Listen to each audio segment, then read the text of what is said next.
There we go. Hello everyone and welcome back to some more Elder Scrolls shenanigan. And Commodus Smeagol, hello, it's been a while. Pitch me, is this real? Sevid has returned. Well, Commodus Smeagol, I'm not sure, but as far as I know, this is indeed real life. And Sevid has indeed returned. I know, right? Hello to you, Eno. Hello to you both. And yeah, it's been a while. It's been a long ass time.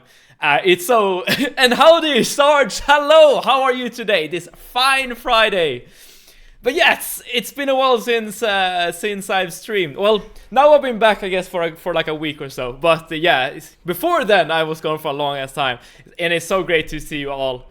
And thank you so much again, Commodus Smeagol, for checking out the stream. And welcome to each and every one of you as we start this new cool adventure. Was it like 4 years? Yeah, I think something like that. Yeah. Yeah. But yeah, things changed. So I am now able to stream again. So yeah, I'm jumping on that opportunity. As we're talking, I'm gonna start off the intro cutscene to Skyrim. It's fairly long, so we might just get going. And you can't change the settings here, so I'm gonna switch to like the hardest difficulty mode and whatever as we get into the game. But yes, I am back after being gone for 4 years. I now have a new apartment. I live alone, meaning that I can stream and I can scream and I can do whatever I want, I guess, without bothering anyone. I guess my neighbors might not be too happy if I scream too much, but you know, I'll be considerate, I'll say. Enough time I could have been married twice and, and kids been through college. Well, I know that some people have, you know, finished high school and started college, or finished college and started work, or something like that. So it's cool and weird like that. Time passes. But for me, I am very happy to be back on Twitch, back to streaming. Oh, I don't have subtitles on. I'll change that. Can I change? Yes, I can change some things from here. So let's make sure that we're playing on legendary difficulty, and I do want subtitles. Can I get yeah, there we go. Dialogue subtitles. Yes, legendary difficulty with subtitles. Perfect. I have an extra kid, so yeah, you're right there.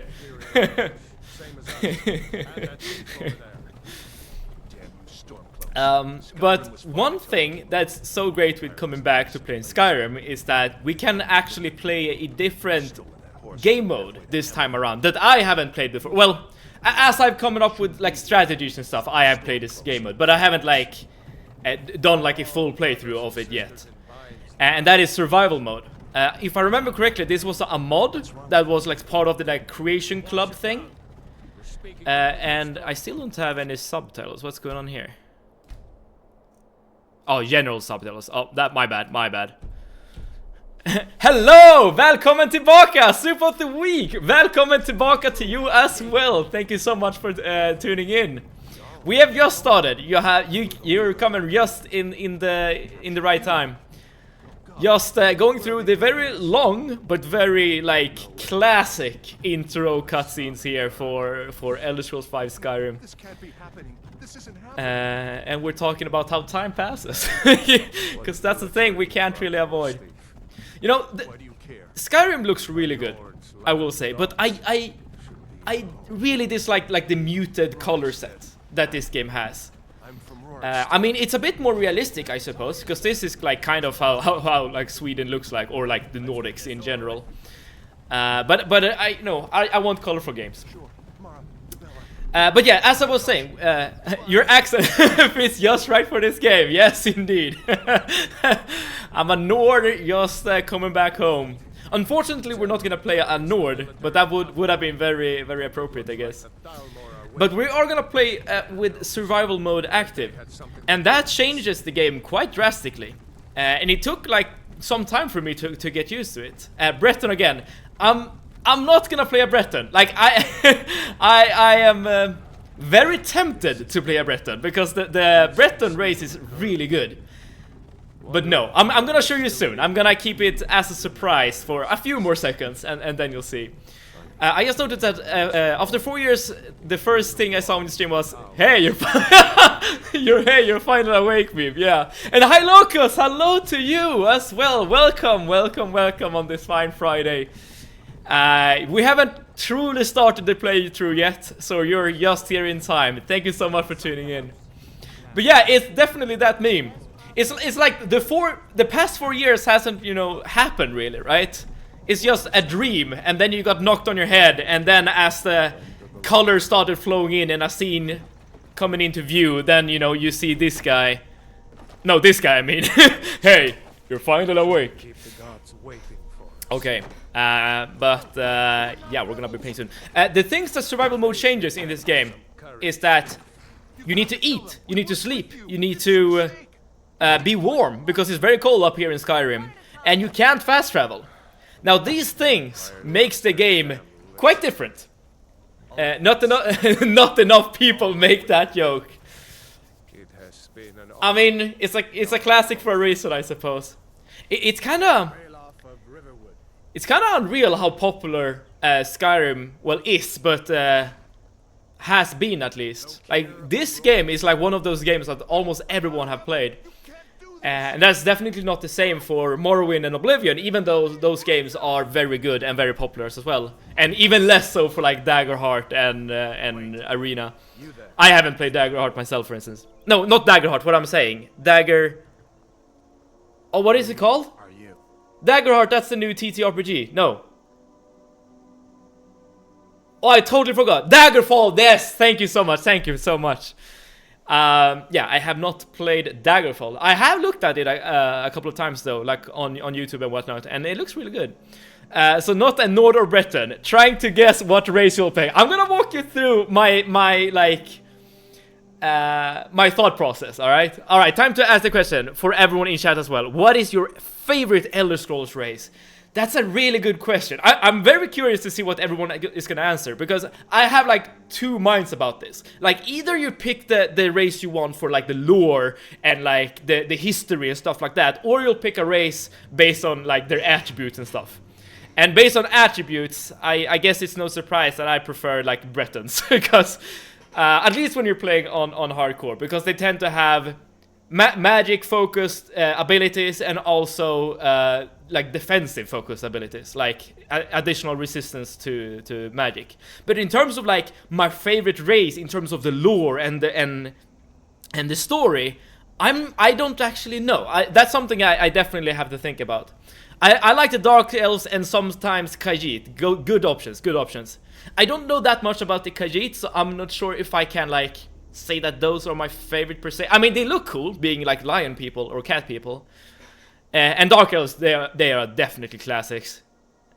But of course, I think Morrowind has influenced my opinion of them, given that I like Morrowind. Alright, so let's talk about the race here for this particular playthrough. So, we want to stay alive. That's a huge part of playing a Deathless playthrough, right? So, then you can ask yourself the question, like, which kind of races keeps you alive? Well, the most obvious choice, for me at least, would be Breton. They have the dragon skin power, and they have a resistance to magic, like a passive resistance to magic. And this is really good for staying alive. But as I was testing and playing the game, because my initial playthrough idea was to play a Breton, I noticed that there are like a few areas, or at least like one area, if I'm gonna be completely honest, where I'm struggling a lot, and I need something to push me through. I often pick Bretons because half my family come from, where's that, Bretagne? Is that somewhere in the Netherlands? I've not heard of it before. Breton is my personal favorite, especially since I usually play Knights Paladins. Makes sense. Yeah, I guess like, when France, I see. Okay, so wait, I thought you were from the Netherlands, but maybe you're like half France or French or something. But yeah, I guess like a humanoid like race is good if you're gonna play as a paladin, right? Because then you have the like classic knight setup with like the plate armor and stuff like that. I can definitely see a Breton being good there. I personally play Breton for the mage like racer. Oh, I live in the Netherlands. Yes, good memory. I do my best. But yeah, there was one area in the game where I noticed that I've struggled a lot. So Breton didn't really make the cut. I'm not gonna say which area yet. I want to keep that as a surprise. But I realized that I need something that affects gameplay. So that was like the next part. So there are like other options that's super popular. Like for instance, I know for speedrunning, orc is one of the most popular race because the racial power of the orcs is really good, like incredibly good in this game. Like just the ability, I think it's to the berserker rage power. I think it's doubles the damage or something of the sort of your attacks, and that's huge. That's a massive. You can combine this with all manner of builds, and orcs is just a very, very solid race in this game. But I don't want anything passive to like affect my game. I need like an active effect, and I would say like a damage multiplier is a passive effect in my eyes. So what kind of races affects the gameplay in like an active way? Well, one of them is the Nord. They have a battle cry ability that makes opponents flee. This is really good. However, the issue with the battle cry ability is that it can be resisted, and even though, okay, and please correct me if I'm wrong here, even though an enemy would run away from you, when you're using the battle cry, they will still be like in combat with you, right? So if you're trying to like use his power to get away, you're only gonna save like a couple of seconds, right? Before they start chasing you. So the race I'm gonna play today is Imperial. Well, I say today, like for the next couple of streams. Because the Voice of the Emperor ability, like it's very, very good in very specific scenarios. I'll say that. Like, for many enemies, like undead and beasts, I didn't see that one coming, yes. And I'll emphasize that the Voice of the Emperor, like this is the ability that makes me pick this race in particular. I don't care about like the passive gold and whatever, and I don't care about the starting skills. It's specifically Voice of the Emperor. It doesn't work on beasts, it doesn't work on undead, it doesn't work on dragons and stuff like that, but it does work on like other humanoids. And it can come in really, really clutch, I've noticed. It's a great way to get people off your back, and if you like try to like construct a scenario where you don't really want to fight anyone, you can use the Voice of the Emperor to calm them, do what you need to do, and get out of there. So yeah, we are playing as an Imperial. Let's get going. And also, let's play as a female, because we haven't really done that at all for this playthrough. I'm not gonna mess with the rest, cause there isn't like a randomized button like in Oblivion, so I don't really want to mess with the appearance. So let's get going. And also, in theory, there is actually a superior gender to play as in this game. It doesn't affect your starting skills or anything of the sort, but there is actually a passive effect you can get in this game called Agent of the Bella, that actually checks your sex versus your opponent. And if I remember correctly, most enemies in this game are male. So actually playing as a female is like the correct choice, so to speak. It's not gonna matter whatsoever in this particular playthrough, but just a fun fact. Alright, let's do it. You're a long way from the Imperial City. Alright, so there's gonna be more cutscenes and stuff. So I guess I'll explain what I'm gonna do like at the start of the playthrough. I guess to the surprise of no one, we need to get our character going first and foremost. We need a build. We don't really need gear, but we need again one spell. I've been purchasing spells for every single game in this marathon, and the same is true here. And in fact, I'm gonna need two spells in particular that will carry the run. One of them is the summon Flame Atronach spell, which is like the strongest, it's like the strongest summon you can get when playing on legendary difficulty. Well, any summon is good because they can tank for you and stuff like that. But the damage output of your summon is not going to be the same as in Oblivion. If you remember correctly, if in Oblivion your summons aren't affected by the difficulty you're playing at. So summons are basically overpowered when playing on legendary and basically super weak when you're playing on the easiest difficulty. Ah yes, I'm bisexual in FNV for double damage effect. What? Are you speaking about... Okay, I'm trying to figure out what the FNV stands for. Is it Fallout New Vegas? But yes, there are perks in Fallout New Vegas that make you deal additional damage to certain genders.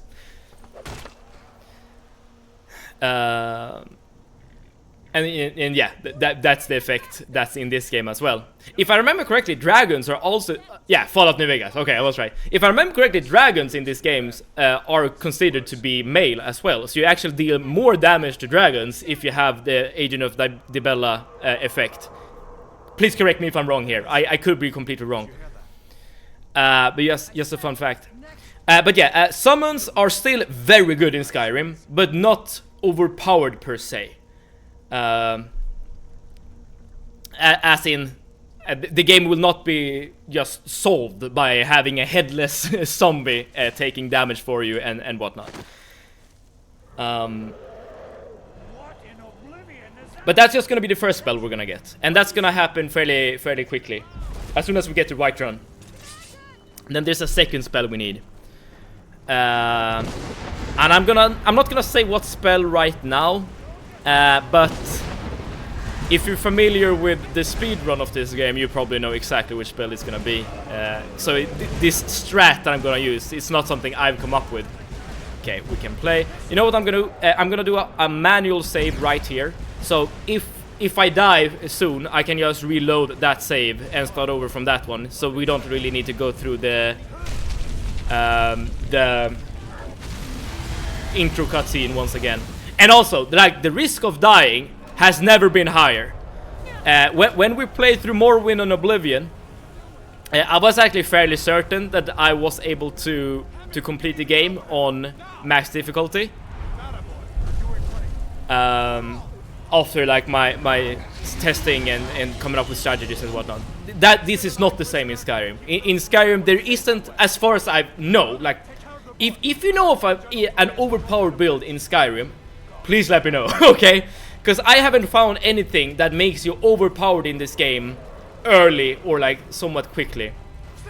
Only one death so far, right? Yes, correct. And that happened very early on in Morrowind. So, and thank you so much for banning the bot there.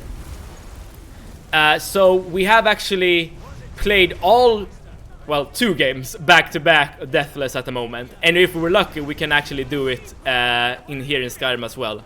But again, like, the risk is gonna be way higher, and the survival mode is partly the reason. You know, you can't fast travel, right? So just moving from location A to location B is gonna be more tricky than in previous games.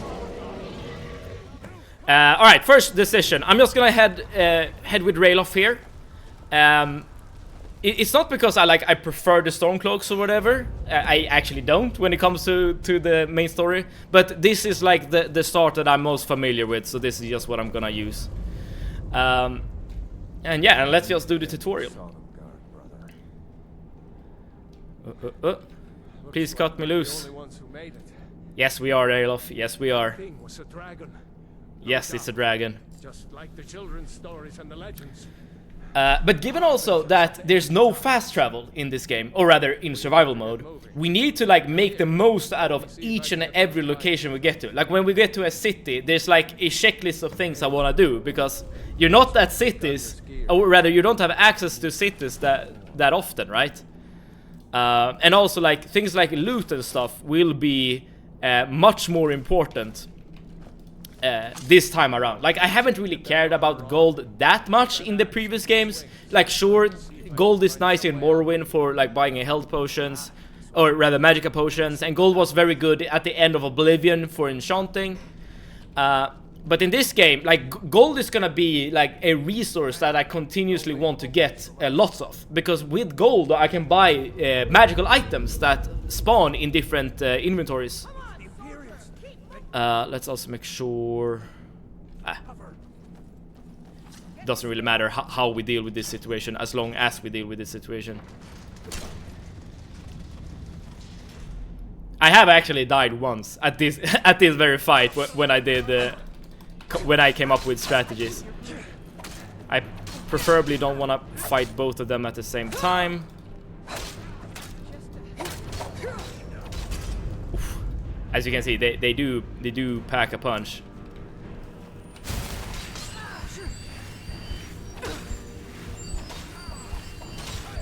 All right. I also need to get used to. I need to get used to like using the inventory, and probably like keybinds and stuff. I haven't really done that when I've played this game on my own. Oh crap! As you can see, you can definitely die. You can definitely die.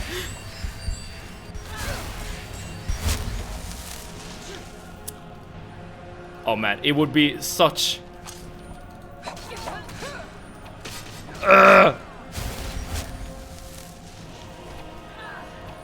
Come on, Rayloff. Okay, this is not looking good. I'm just gonna run around and hopefully not die. It would be such a embarrassment to die this early on. Okay, Rayloff, you're here. Please save me, Rayloff. There we go. There we go. Okay. I was generally worried there for a second. Okay, but I think we're good now. Let's help him out.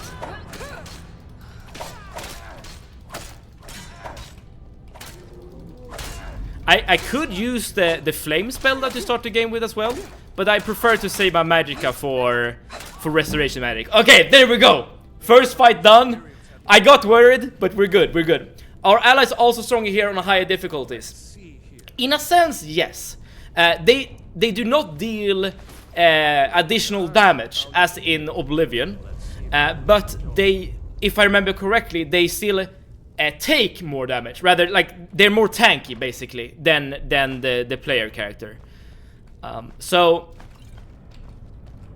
it's not gonna be just like a face roll dealing with this game using summons, but summons are gonna be very crucial to my strategy and very helpful. It's just not gonna be like easy mode. Alright then, let's also make sure that we equip better armor. So like the heavy armor set should give me the most armor, of course. Yes, yes, yes. Very nice. Doesn't really matter what kind of weapons I'm gonna use. I'll say for now, like, the main way I will use for dealing damage in this game will not be spell related at all. It will actually be using bows. I really prefer to have something that's ranged, because the thing that could really be dangerous when playing on max difficulty are dragons. And dragons have this super annoying habit of stealth archer meme confirmed. You're literally correct, you know. You're like, you're spot on. I didn't actually play as a stealth archer the first time I played Skyrim, but yeah, this time around I am literally gonna play as a stealth archer. Like, as far as I've seen, it's the best way to play the game on max difficulty. Alright, these two should be easy to kill, especially if Rayloff is tanking. And hi Locus, you can also see here right now how useful like allies are, right? With Rayloff tanking all the damage. So this is something I want to like emulate throughout the game, using conjuration magic. But yeah, so the only choices you have when it comes to dealing range damage is basically using destruction magic or bows. And there is one reason for playing with the destruction magic, and that is the impact perk, which could permanently stagger an enemy, which is really, really nice. The downside is that you will need to continuously like use magicka, and if you use magicka to deal damage, you're not using magicka to heal yourself or to summon allies and whatnot, and you basically at all times want a summon between you and your enemy if you can help it. So that's basically the primary reason why I prefer to play with bows rather than destruction magic.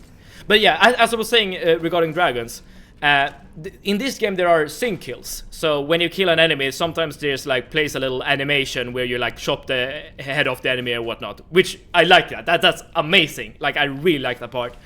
But the issue is that enemies can do that to you as well. And dragons have this annoying habit of instantly killing you when you're playing on legendary, which means that as soon as you're basically close to a dragon, a sync kill will immediately play and you'll die. So I want to just keep away from dragons. Like that's how I want to deal with this.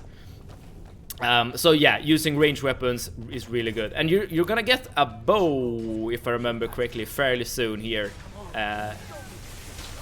And Rayloff on cue picks up his bow. Now this early part of the game isn't that bad. All you need to make sure of is that you will not get attacked by the enemies, and I don't really care about farming one-handed skill. It's literally irrelevant for me. I mean, it's not irrelevant, I guess, because I still get levels, which is nice. And you also notice that I'm looting things, because as I said before, like ooh, a shield, that's nice. Oh, it's a shield is a armor piece. There we go. Because I again, like throughout this entire playthrough, I will need to go back to merchants and sell things in order to get gold, and with the gold I'm gonna buy stuff that I really want. In that sense, this playthrough, unlike the Morrowind playthrough and the Oblivion playthrough, will be more similar to how you play this game casually, like on your own, right? And that's kind of cool, actually. I guess that makes the game a bit more relatable, even though I'm not really showing off like cool tech and whatnot. And what spell do you get here? I actually totally forgotten. You get sparks. I don't need that spell, so I'm just gonna sell it later. The gold is literally more valuable to me than the spell. And I'm not gonna unlock doors and stuff if I don't need to, in order to preserve lockpicks. And also there is this like radiant level system in Skyrim, which means that the game levels with you. So if you get skill points in a skill that doesn't really increase your player power, then you've effectively made yourself worse rather than better. And I would say that lockpicking is one of those skills. Of course, I mean, there are benefits of leveling lockpicking as well. For like certain perks can be good and whatnot, but for this time around, I don't want to do it. The skills I want are conjuration, a bow, and stealth, because we're playing a stealth archer. So if I can avoid it, I don't want to like level any other skill. I'm sure I'm gonna get a few points into like restoration and stuff like that, because you eventually need to heal, right? Whoa. So if I can kill one of these Imperial soldiers, I should be able to take his bow, right? Yes, and I'm over encumbered, that's fine. So this is one of those opportunities where I actually want to make sure I deal damage to the enemies here, because I want to level up my bow skill. So I'm just gonna grab this bow, and I don't really care about my arrow count. There we go. Like every single point I get into bows is really good. Well, now that I think about it, it doesn't actually matter this early on into the game, because I'm gonna do like a little cheesy strat fairly soon. Huh. So I guess I don't really need to train my archer skill after all. Let's drop all of these. Well, in that case, it's just easier to use a sword. So let me just use a sword. Ignore everything I've said.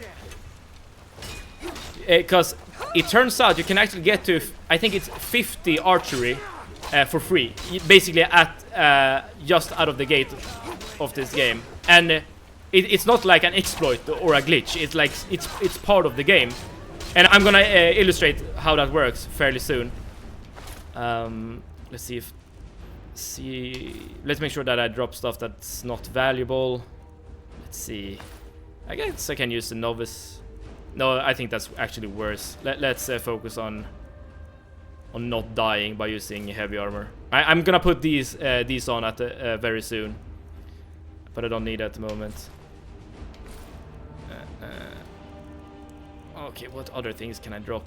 That's not good. Now, the one thing I really dislike with Skyrim is the default UI. Let's just drop some of these. There is ways to improve... did I say AI or UI? I meant the UI. There are ways to improve it with mods. And I actually really recommend doing that. I guess the benefit of using a bow this early on is to not level up the one-handed skill. So in that sense, I guess it's actually more worthwhile for me to use the longbow, but whatever. It's just like incremental gains here and there. But yeah, like, I guess playing modded Skyrim is not something new. I would not be surprised if most people play this game modded than not modded. Alright then. Okay, so we're almost out of this early part of the game. I know there's some loot here to the left. Here we go. And after that, survival mode is actually going to activate. I don't think I've ever played completely without mods. Yes, to my point there. And I think the game, this game definitely. I mean, I guess every game could be better with mods, but like in order to at least get a better UI, I definitely would recommend playing with mods. All right, I'm just gonna be a bit stealthy here when dealing with these spiders, because I don't want to just run in and having to deal with all of them myself. And also, as you can see, we can showcase the complete stealth archer experience, right? Or if I remember correctly, some more are gonna turn up right from the ceiling. Yes, exactly.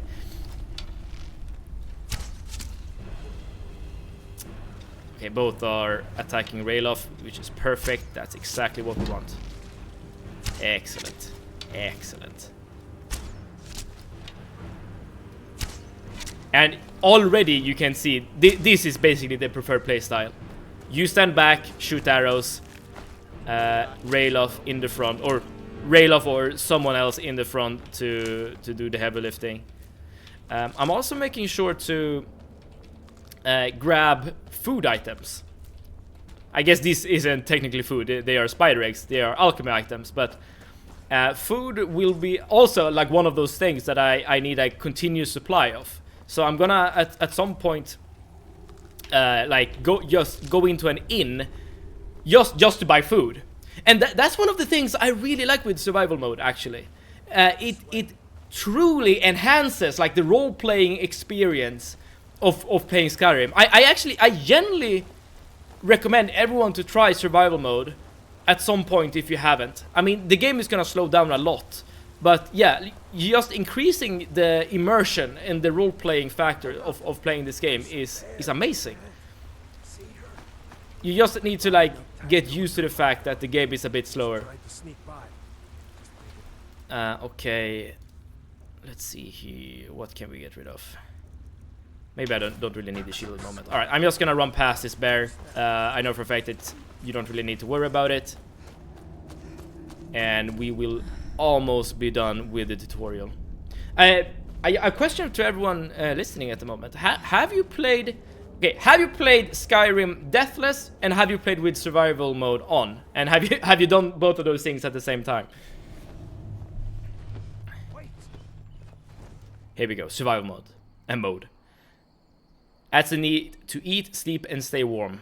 Additional challenges such as no fast travel, reduced carry weight. Oh, I didn't even know about that. And leveling up only when you sleep. Enable it. Yes.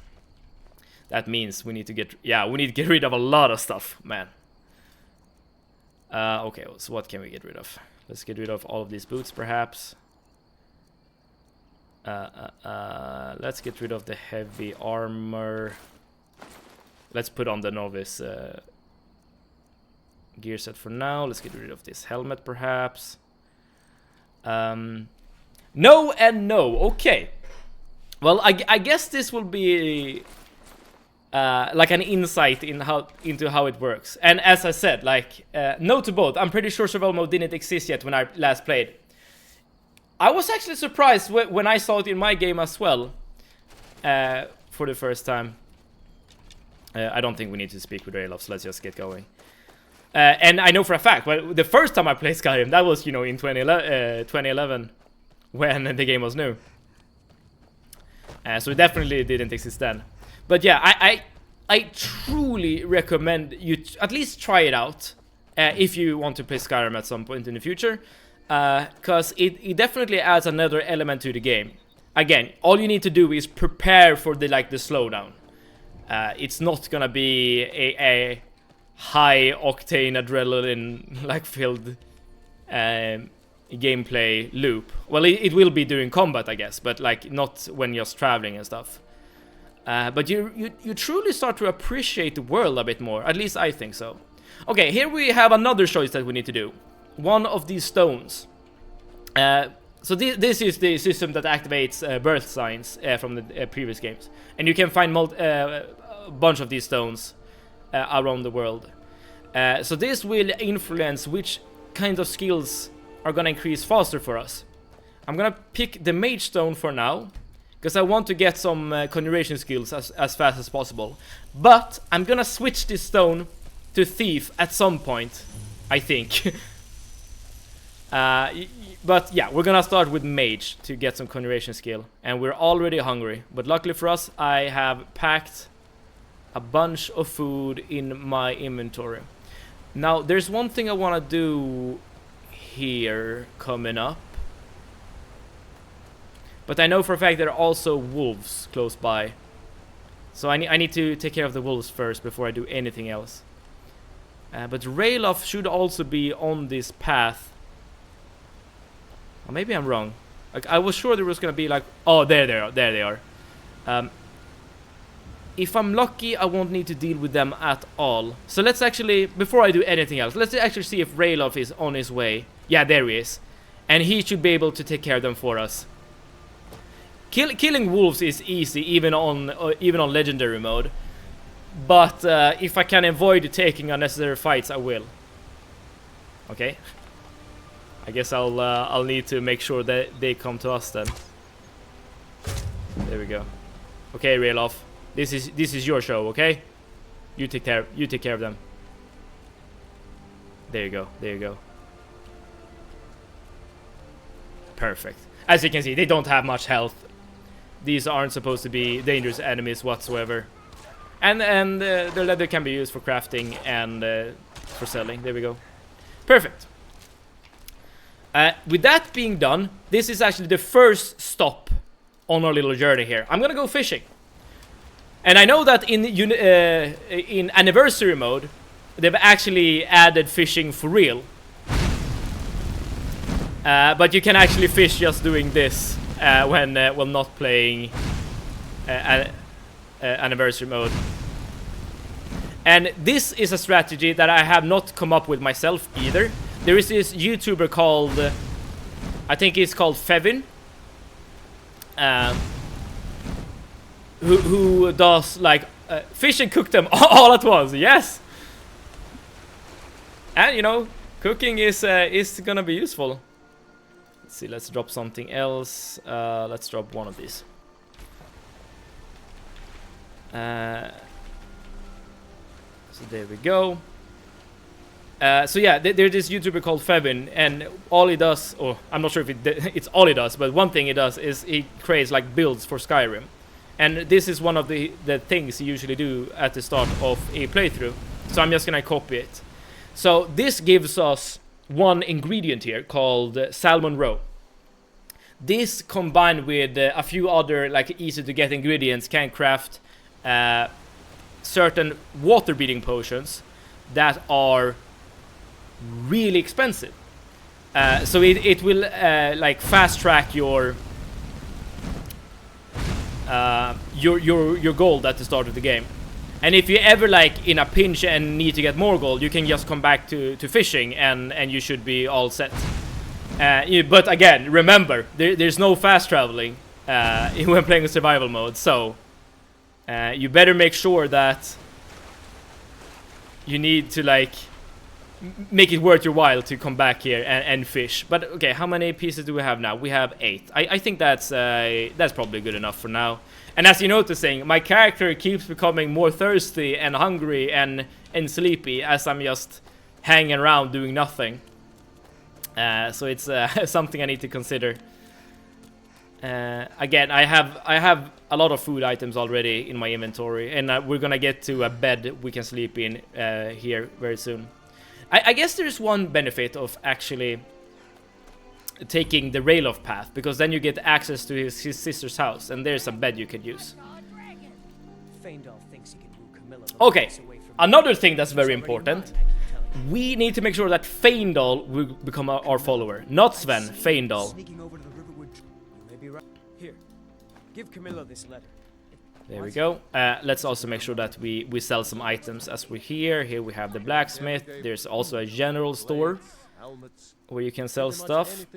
Okay, we don't need anything else other than the bow and some arrows. And in terms of armor, I'm gonna make sure to just wear the novice gear set.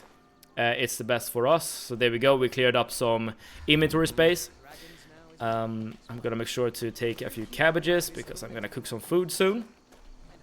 Alright, so let's make sure that we get access to the house so we can level up and stuff. And it's this woman right here. Of course. Oh, what's this all about? And let's just loot everything in her inventory. So this is a very nice like start of the game where you get some supplies, like some information about what's happening in the world, with everyone being concerned with the dragons attacking, which is, you know, very reasonable, I would say. Let's make sure that we get Feindal as our follower also. So hello, Mr. Feindal. Riverwood's agreeable enough, I suppose. What is that? So, here, give this letter to Camilla and tell her it's Sven. So the thing what's going on here with Sven and Feindal is that both of them like the same girl. And they want to give a letter to said girl that basically... Oh, a wood elf. Yes, a wood elf indeed. Punch him. Well, I know which race you don't like in this game, you know. Yeah, so both of them likes...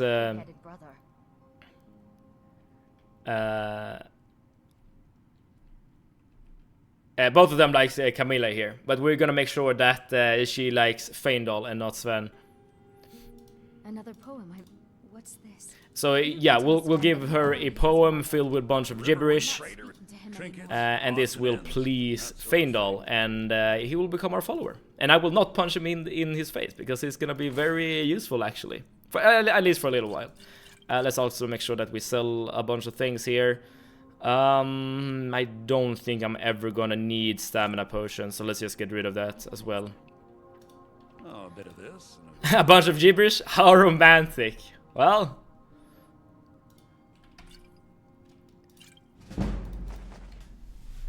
maybe that's what she likes. Or not like in this case. I'm gonna keep the cabbages because I know that you can make like stew with them. Let's sell like the mead. But I'm gonna like buy better food soon. I guess I could like sell the food I have now. You know what? I can keep like the apples. Oh no. I probably shouldn't have sold the tomatoes. Yeah, I can just cook with these ingredients. Let's just sell them for now. The bone meal I don't need. The salt piles I will keep in my inventory because these can be used for cooking. The spider eggs I don't need. And the salmon roe I definitely need. Let's sell these things.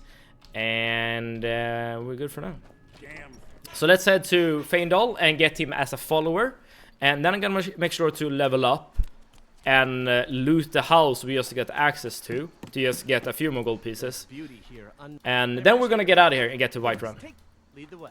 So, here's why Feindal is such a strong follower at the start of the game. And in fact, I'm actually like, it blows my mind that you can get Feindal as a follower this early on. Because here's the thing you can do. I'm right behind you. You can first and foremost just take everything he owns, right?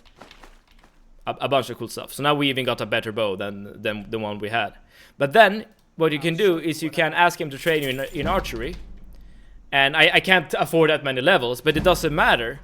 Because the gold that you give him... And something's happening with my... What do you want me to carry? With my cursor.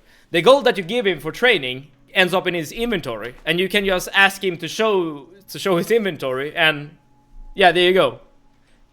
You just got a few skills in archery, literally for free. And you can use this method to get archery to level 50, basically at the start of the game. As long as you have enough gold to actually purchase one skill point, you can get to... you can get to... Oh, he doesn't have enough gold. Fun loophole, yeah! It's really, really strong. But yeah, you can basically get to 50 archery. And after 50 archery, Feindal will not be able to train you anymore. You need to get to a better trainer. And also here we can get some garlic. Garlic is another ingredient that we need for our very cool, important potions that we're gonna craft later on in... oh, here we have a cooking pot, nice. That we're gonna create later in Whiterun. But for now, I'm just gonna loot basically everything that's good for selling, and then I'm gonna head on over to Whiterun. Whilst I'm here, I'm also gonna get a few levels in archery. Using this bed right here, because in survival mode, you need to sleep in order to level up. And us just playing... or just coming from Oblivion, that's, you know, the normal way of leveling up. But in normal Skyrim, you can definitely just play the game and never sleep in order to level up. Like, do you even need to sleep at all when playing vanilla Skyrim? I'm not sure. But yeah, as you can see, these people have some good items. So this apparently counts as stealing, taking this potion of haggling. But everything else is good. For some reason. And again, with the fine clothes. I'm not sure what that is. Velo! Hello! And welcome! Welcome! How are you today, Velo? And thank you so much for tuning in. We have basically just started. I'm gonna do whatever I can here in Riverwood to get as much value as I can before I move over to Whiterun. This is survival mode. So, that means we cannot fast travel. Oh, I did not mean to go here, sorry. What if you haggle on the consequences of stealing the potion? Now you're taking with portals here, Wello. You know, you could actually get value out of that potion by just drinking it and using the haggling effects in order to like get better deals. But I'm gonna not be a thief. I'm gonna be a stand-up citizen. Alright, let's sell the few more items that we just got. Velo, have you played the survival mode before?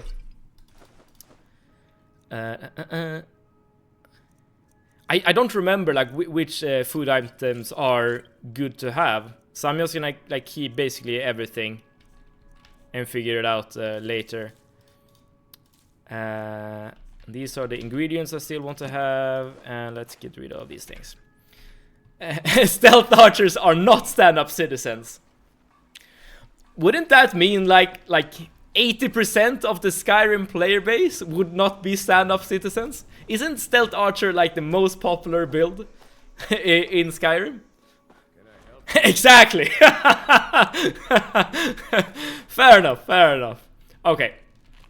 Yeah, I've seen their quick saves. You don't impress me.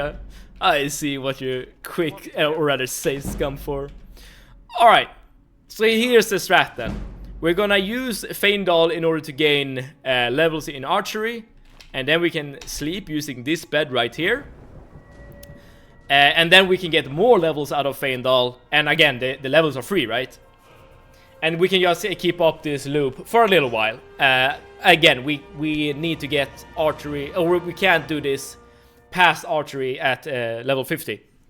Also, this decision is also kind of important. Magicka, health, or stamina. Whichever attribute we choose here, the corresponding pool here will increase by 10. And you would think that playing in Deathless, health is the most important attribute to get. And it is. But I'm gonna start off with Magicka. Because I need to get my Magicka pool here to 200. Or rather 210.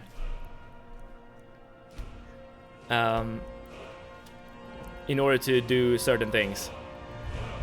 Alright, so let's grab a few perks. I'm gonna grab the first perk in Conjuration. This allows us to cast Novice a Conjuration spell for half Magicka. I don't need this whatsoever. But it will unlock different parts of the tree, as you can see. And those things I do want. But to the surprise of no one, I'm also gonna pick Overdraw here. Alright, so now we've obtained a few levels. Now we can do this again. Show you what I know. And we'll do this for as long as we can, basically. I'll show you what I know. What do you want me to carry? And that's another level. Perfect. And again, everyone can do this at the start of the game. This is not a... This is not an like exploit or glitch or whatever. Like, this is just how they made the game. Like, even back when Skyrim released for the very first time, you were able to do this. Okay. I'm thinking I'm gonna... Nah, let's just put it down here. I'm playing a stealth archer, so I need some sneak skill as well. I was thinking of saving the perk point for a little while and to use it in the archery tree as I get more levels, but whatever. I'm right behind you. I'll show you what I know. And at some point I might run out of gold, or enough gold to actually buy skills, but we'll get to that point when we get there. I'll show you what I know. And there's another... Okay, so we can't quite get to level 4 using just archery, which means that we are done in Riverwood. So this is everything I wanted to get out of here. But the things that we have obtained are actually very, very nice. Oh, you know what? Let's also make sure that we cook some food before we head out. Sorry, Rayloff, can I use this? Next Imperial I see is dead. Okay. Well, I'm an Imperial, Rayloff. Dude, what? Okay, let's get out of here before Rayloff kills us. Alright, so you can cook a bunch of different food items here, which is very important. I also want to like illustrate that you can create hot stews and hot soups. This is also very important, because this will remove points of cold from you. Because you will, when you get to like colder areas when playing survival mode, you will become cold, and if it's like a storm and whatever, as you're in these cold areas, you will lose. You will become very cold very quickly.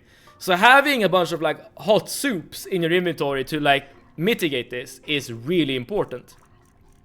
But you need fire salts for that, and I don't really have that. So for the moment, I'm just gonna craft basically what I can, and I only have 2 pieces of salt, so I couldn't really craft that much. I had to put on a sweater. I'm taking points of cold in my own house today. Man, that means that's not good. You don't want to accidentally lose your save, i.e. your life, as you're just resting. And you can also see that you restore certain points of hunger here when you eat different kinds of food. Which means that I don't really need to carry a bunch of salmon. What's it called? Wait, how do you actually pronounce this? It's salmon, right? Yeah, you don't really need to carry these along because they don't restore that much point in hunger. If you can use this in a dish, of course, then the salmon will be much better to have. But let's worry about selling unnecessary food items when we get to Whiterun. So let's just keep going. So yeah, you can actually see in the top left here, to the left of my compass, the display there shows if it's cold or not, or if you're increasing your cold or your heat. And at the moment it's a bit cold because it's nighttime. For context, it's like 17 degrees Celsius in my house. I'm just a warm weather person. Wait, 17 degrees Celsius? That's not warm at all.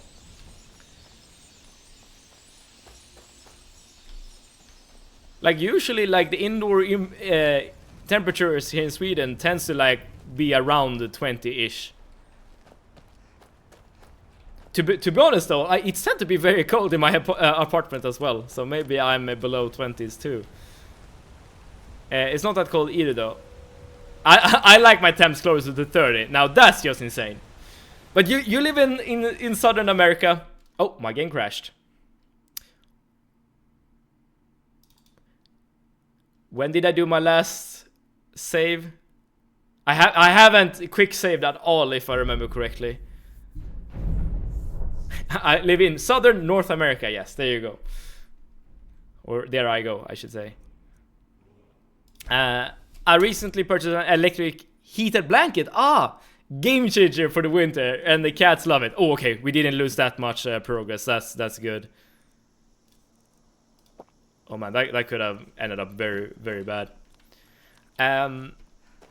But if the cats love it, doesn't that mean that you basically just purchase an electric heated blanket for your cats? Because I've never owned cats myself, but as far as I understand, when you have a cat as a pet, they basically dictate how you're gonna do things. Okay. I kind of was hoping for at least one game to play on in this marathon that wouldn't just crash here and there. But I guess that's not the case when it comes to Bethesda games. It is what it is. Yeah, I just need to remember to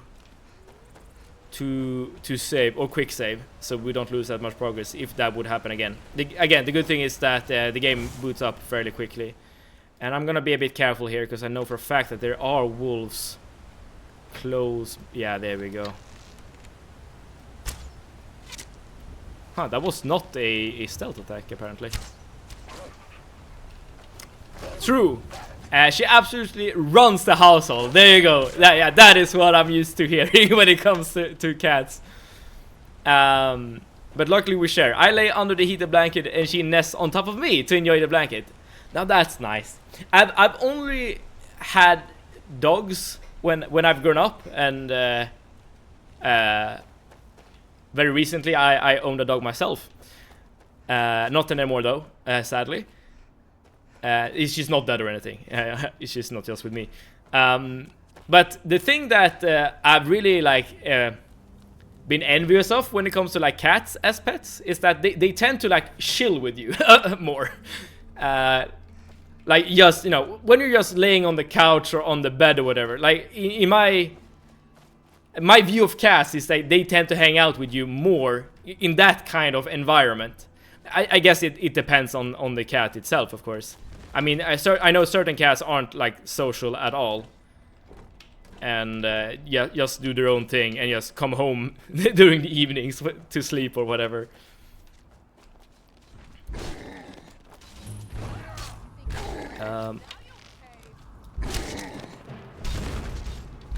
I don't really need to help out in this fight, and this is, by the way, how the game introduces the companions to you. Essentially, the Fighters Guild. I'm just gonna attack the giant just to save some time. A few more seconds. Technically, this is just like a bad thing, I guess, because I'm gonna get archery skills for free from Feindal, and I'm basically just losing arrows by doing this. There we go. And I could technically accidentally hit one of the companions. You handle yourself well. Oh, I You did not handled mean yourself to well. exit out of the conversation. In order, and we show up to solve not for me to say. The old man's if you go to him. Thinking I need to train some more. Perfect. Let's also grab some food before we head into the Whiterun properly.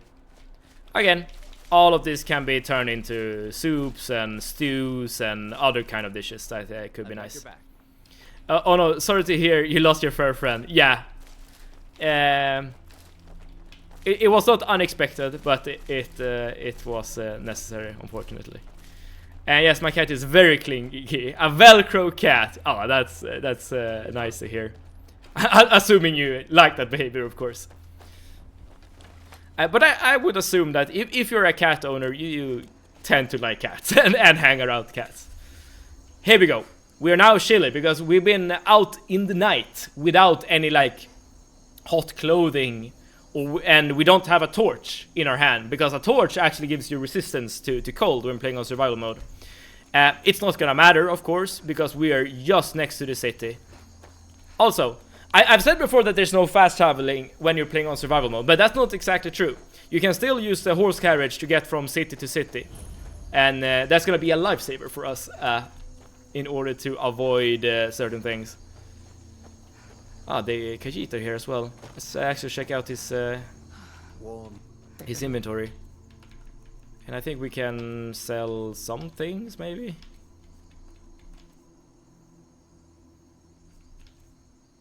Yeah, wolf pelt. And I'm gonna just like real quickly like look at his inventory. And again, this is something I'm gonna do like across the entire playthrough. You'll see if there's like any weapons or armor that they could be useful for me. And the only thing I'm really interested in is bows when it comes to weapons. Didn't see anything cool there, so we're just gonna move on. Alright, and now we're here in Whiterun. This is the second town we're getting to, if we count Riverwood as a town. And here we're gonna do a couple of things. We're gonna join the companions. And not for any reason in particular, just because it's free and you get a bed you can sleep in, and you can even loot their house if you want like some quick gold. It's not gonna really matter to us because we're gonna get most of our gold from alchemy. But yeah, just having a place to stay, that alone is worth something. And in theory, it's completely risk-free to join the companions. You just need to go through a bunch of dialogue. However, I've noticed a glitch, or I'm not even sure if it's even a glitch. Well, I'm pretty sure it's a glitch because the game tells you some things, and I'm just gonna show you the thing. So there's actually a point during the initiation where you can actually die when you're not supposed to die. I'll show you soon. I don't know if you're capable, and I don't have time to find out. A stranger comes Yeah, here we go. For you. I might have some work Yes, you perhaps. A certain strength of spirit. So the first part of joining the companions is to have Vilkas actually try out your sword blade or whatever he says, and he's only supposed to keep up his block and not attack. But I've noticed, and this is very inconsistent, but sometimes he becomes hostile, and because we're playing on legendary mode, Vilkas will just instantly kill us. What matters is their heart. and their arm. Thought that was a skill book for a second. Of course. That may be so. Here we go. This is Vilkas. He will test your arm. Vilkas, take her out to the yard and see what she can do. Your sword arm. Aye. Indeed. Even though I don't have a sword. Hello, Vilkas. Move. There you go.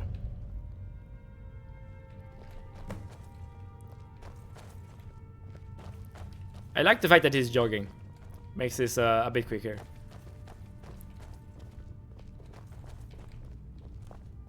And again, like, joining the companions, not essential whatsoever to the build. It's just a convenience thing.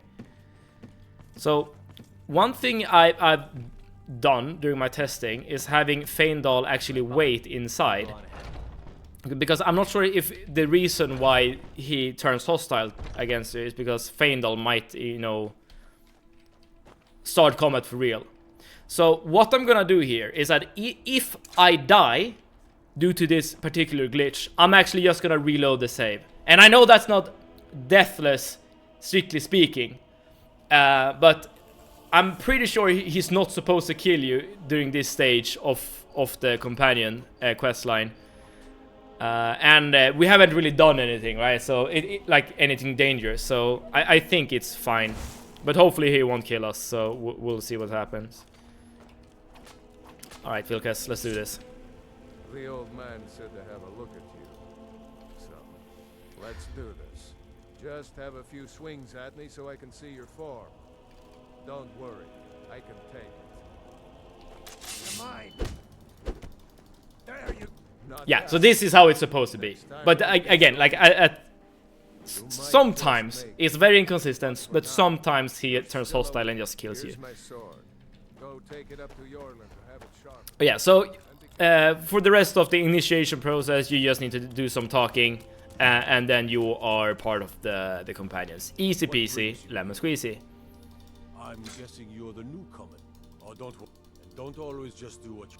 Well, Kodlak is the harbinger, and I have a favor to ask. I've been working. And we are just... This isn't a command. Just there we go. We're just doing some quick errands, and then we're completely done with the companions. And after that, we need to head up onto the palace. We need to do the first part of the main story, where you talk to Jarl... Oh, what's he called again? Balgraf? Something like that. And you need to tell him about the dragon threat, and he's gonna tell you about what's it called? Dragon's breach, or he's gonna direct you towards his wizard who's gonna talk to you about Dragon's breach, something like that. Ah, good. I've been waiting for this. Good to see you made it up here. You know this one? I saw her training in the yard with Vilkas. But once we're there, we're gonna make sure to use the alchemy table to craft some potions. Do you think you could handle Vilkas? Ah, here, let's have Farkas show you where you'll be resting your head. Alright, Farkas. Farkas, Hello there. did you call me? Of course we did, Icebrain. Show this new blood where the rest of the whelps sleep. New blood. Oh, I remember you. Come on, follow me. All these young Thank you. ones scampering around. And let's also make sure that we get our level up when we're sleeping in the bed. And then we can also make sure to pass time to daytime, so that all the stores are open and whatnot. So we can do everything we want to do in this city. So yeah, after we're done here, head up to Dragon's Reach, do the first like dialogues of the main story, access the alchemy table, buy the summon flame Atronach skill, very important to do that. And then I'm gonna do like a couple of more things in the city, just like minor things, and then we're off to our next destination, which will be Windhelm. Good luck. Welcome to the companions. But we've got... I don't know what the... I just need you to know more than that. I don't want to hear about it. Alright, we're done here. In retrospect, the werewolf coding of the companions is quite obvious.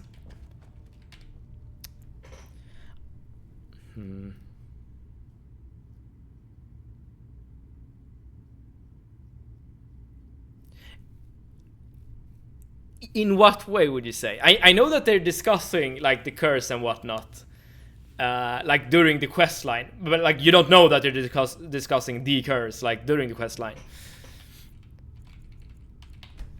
But you know, it becomes obvious later on, right? When you have played through the game.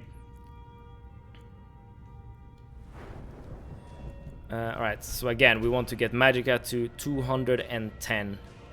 Okay, can we use this perk point that we just got? Yes, we can. And let's pick up critical shot. That's nice. And where do we have Mr. Feindal? Ah, a new blood whelps the wolf armor. Fair point, fair point. Yeah, they're really not trying to hide it, I guess. Let's get going. I mean, some of them kinda don't like the fact that they are werewolves, right? Like Kodak being one of them. So I guess it's kind of surprising that he still embraces it, like in terms of what things are called and whatnot. I'll show you what I know. There we go. Level 37 in archery. Lead on. And we have almost Still need to prove yourself. gotten ourselves to level 6. Are you looking for help with something? This is a busy time. But we're no hurry to get archery to level 50. But we will get there at some point. Okay, I see that we need to eat something, so let's eat this cabbage too. Perfect, we are well fed, we are warm, we have slept, everything is nice. Okay, Dragon's Reach. This is a very early stop in basically every Skyrim playthrough that you go through. We talk to the Jarl here in order to figure out where to go. What's the meaning of this interruption? Well, that explains why the guards let you in. Come on then. The Jarl will want to speak to you personally. So I'm only gonna start this part of the quest. Like I basically just want to get the main story to the point where it directs me towards. Trust in the strength of our walls against the dragon. Is it called Dragon Barrow? Next time, deal with Basically the first dungeon of the game. The dungeon that's right next to Riverwood. But I'm not gonna go to the dungeon just yet. I do need to do some prep still before I feel ready to actually tackle some dungeons. I mean, I do believe I'm strong enough to actually beat the dungeon after we're here in Whiterun. But why take risks, right? Like, if you can be stronger, why not be stronger before we actually do something spooky? In fact, the first dungeon I'm gonna do is gonna be way more dangerous than Dragon's Barrow. Come, let's go find Farengar. Yes, let's find Farengar. He's been looking into a matter related to these dragons and Here we go. Come to Dragon's What? What? I never even Please forgive. Now, what did you say? Yes. Well, when I say straight to the point, I learned Bleak Falls Barrow. There we go. Go to Bleak Falls Barrow. Find this tablet, no doubt interred in the... So, you wish to master... And let's also make sure that we buy a certain book. This book. This spell. Conjure Flame Atronach. Like, in my opinion, this is probably like one of the strongest spells in the entire game when you're playing on legendary mode. I mean, there are probably summons like late game that are way stronger, and like other kinds of spell like fireball and stuff like that, that's really good. But like this spell stays relevant for so long when playing on legendary difficulty, both in terms of damage and in terms of tanky capabilities. And it can also like deal damage to enemies up close with its fire aura, and it can deal damage to enemies at range with its firebolt. This spell is so strong. And now it's ours. Excellent. Off to Bleak... Oh. It could be also that this guy has like some cool robes we can use.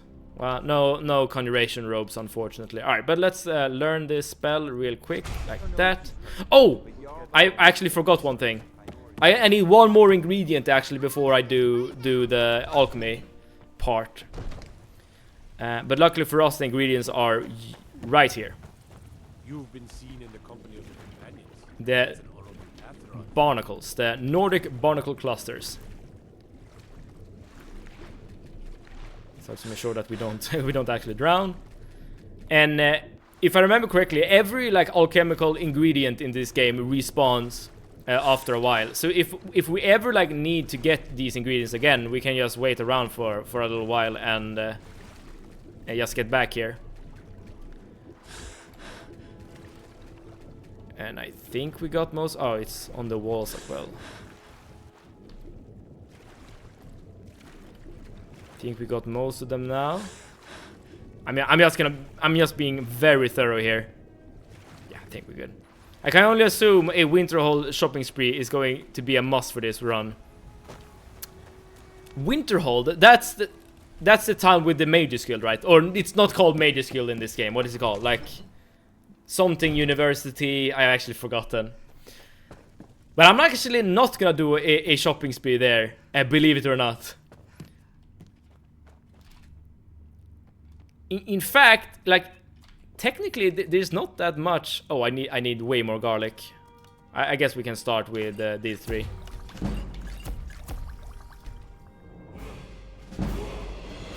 And take a look at these potions then. Potions of water beating. Each and every one of these is valued at, well, around 1300. I guess it increases as you're leveling up your alchemy skill.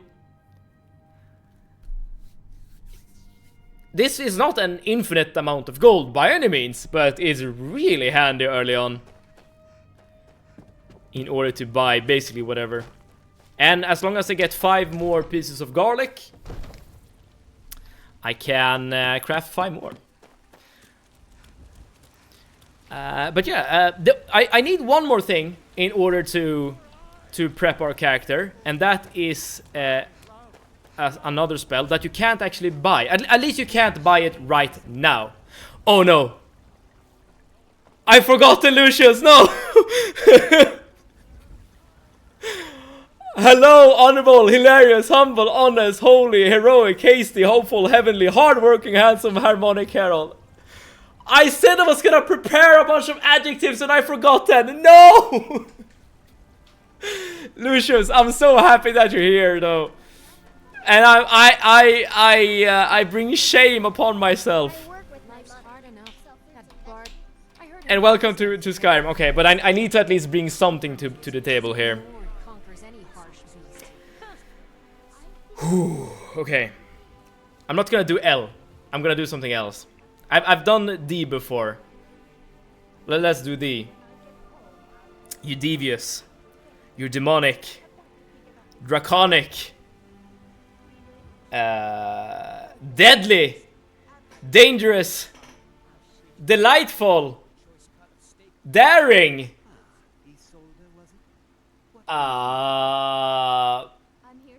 Dreamy.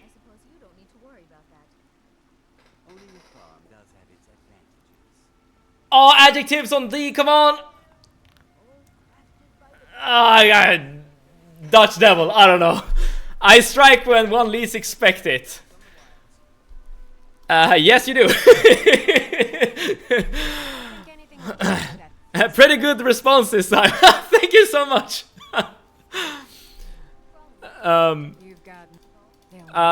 Yeah, I think D is better than L. Or at least it's a bit easier for me to come up with adjectives. I mean, you at least got my nationality correct. I remember. I'm a bard by trade. Carlotta put you up to this, didn't she? Bribing me? Well. All right, and I'm doing this little miscellaneous quest here for Carlotta because that means that you can actually loot everything in her little stall here. And as you can see, there's some like garlic and stuff that we can use. But Lucius, welcome to the Skyrim part of the marathon, where we play survival mode. Survival mode Skyrim, which is a bit tricky, I must say. I said it before, but like the risk of dying has never been as high as it is not right now. I also went from 3 adjectives first time to 6 last time, down to 9. We're making good improvements. And this probably makes, you know, increases your vocabulary to a certain extent. So yeah, it's probably a good thing. You know what? I'm actually gonna buy some salt so I can actually. Oh, I can actually buy it from her, I think. So we can actually craft some good food. Okay, only 2 salt piles there. Let's see if we can buy more salt from here or if their like inventories are linked. Well, I can't. Need anything else? Just let me know. What can I do for you? As soon as you get like a decent amount of food items in your inventory, you don't really need to worry about this like that much.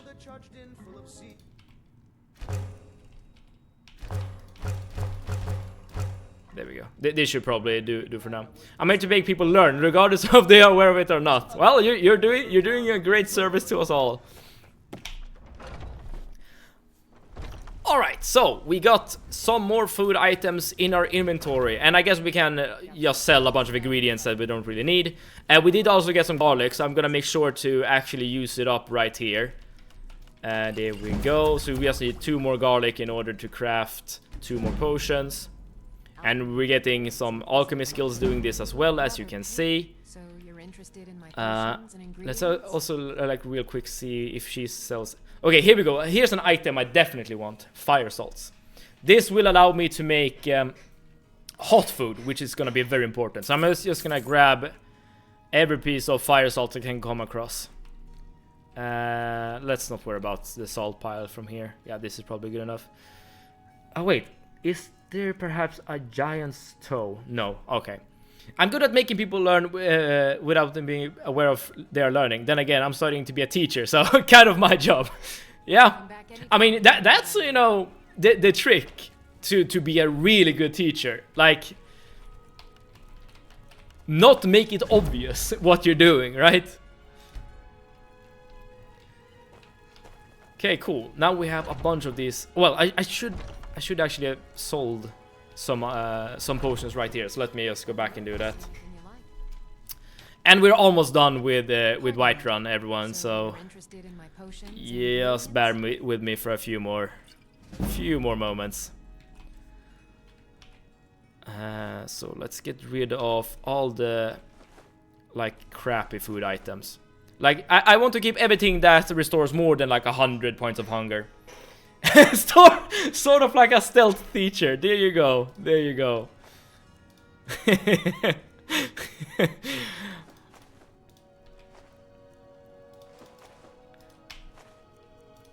We're playing a stealth archer, by the way.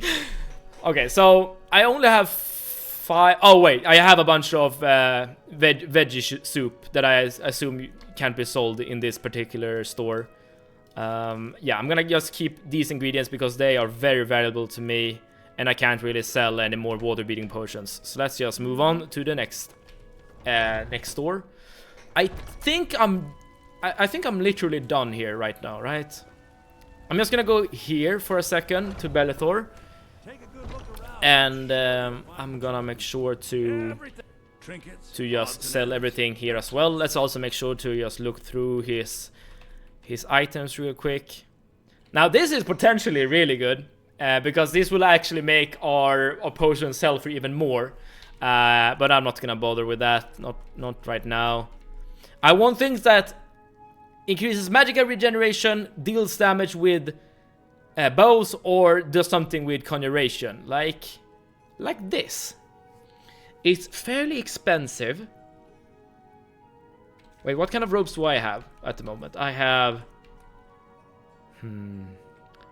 So do I care more about magical regeneration or having a discount on spells?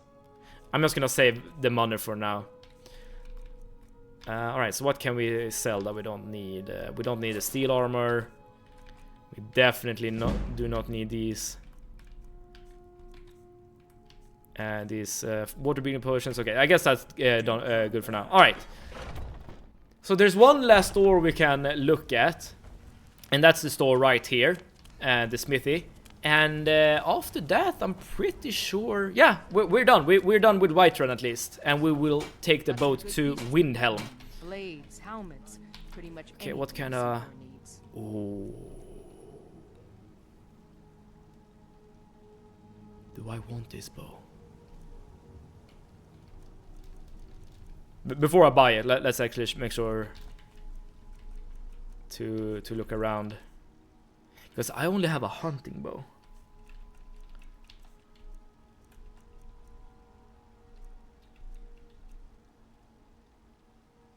It's not super cheap.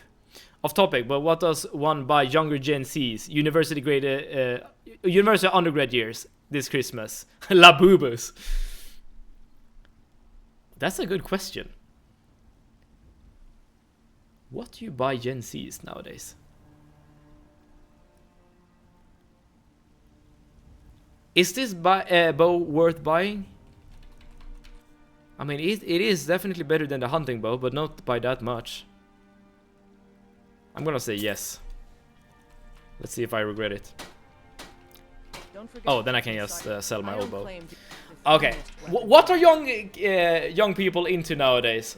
And or even better, is there anyone in chat right now who is like younger and can help us out here? Because I feel like I am way out of touch with the younger generation at the moment. I mean, I barely know what a labubu is, to be honest. I mean, for me, it would probably, like, if I were younger and someone was buying something for me, it would be really easy to just buy a Steam game. But that's, of course, not applicable for everyone. Not everyone is a gamer or would appreciate that kind of gift.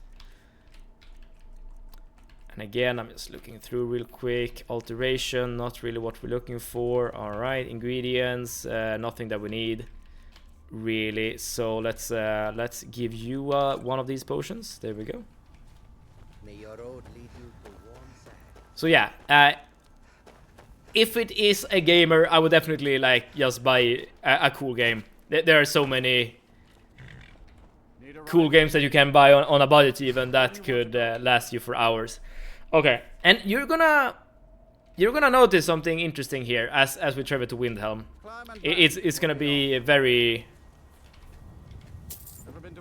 obvious, but still something to consider. And that is the fact that as we're traveling on a cart, we will become tired and hungry and stuff like that, as you can see. And this place is very cold, so Windhelm, this is one of those areas where you definitely need to look at your coldness meter. But of course, we're just gonna visit the city real quick, so it's not gonna matter that much.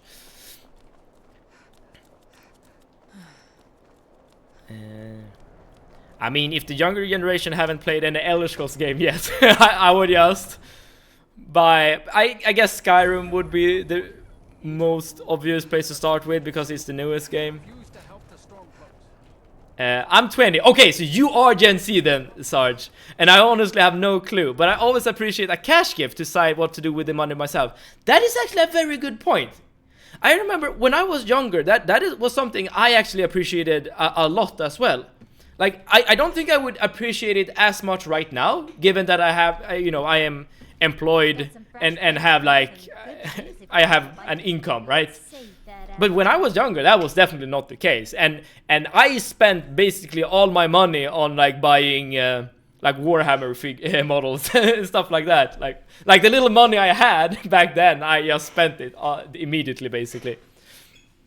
I guess when I was 20, I was actually attending university, so maybe I was a bit more responsible with my money, but not by a much, I would say. And if I didn't buy Warhammer, I bought Magic cards, so. Yeah, like getting like some additional cash inflow would have been very much appreciated by me. And Sarge is saying the same thing, and I think Sarge would definitely be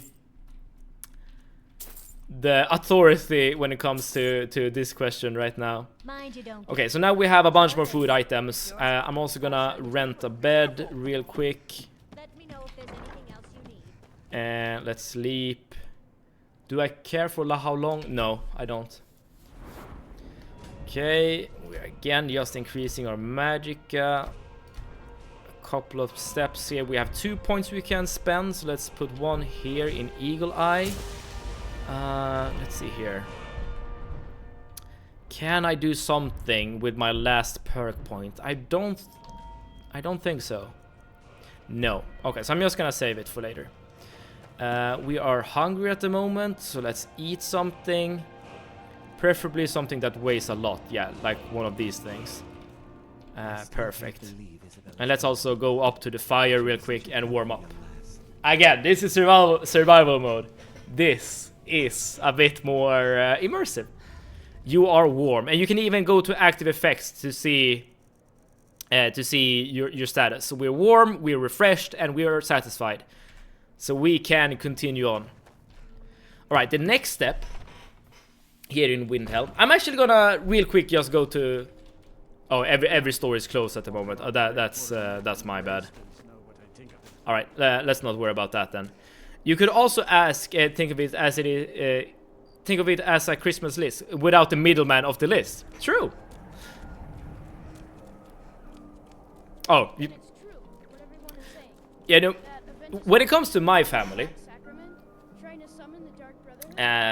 my sister tends to be like the person who is the middleman, so to say. So she asks everyone what they want for Christmas, and then she, you know, she hands out that information to everyone else in the family. Mother, send your child unto me for the sins of the unworthy.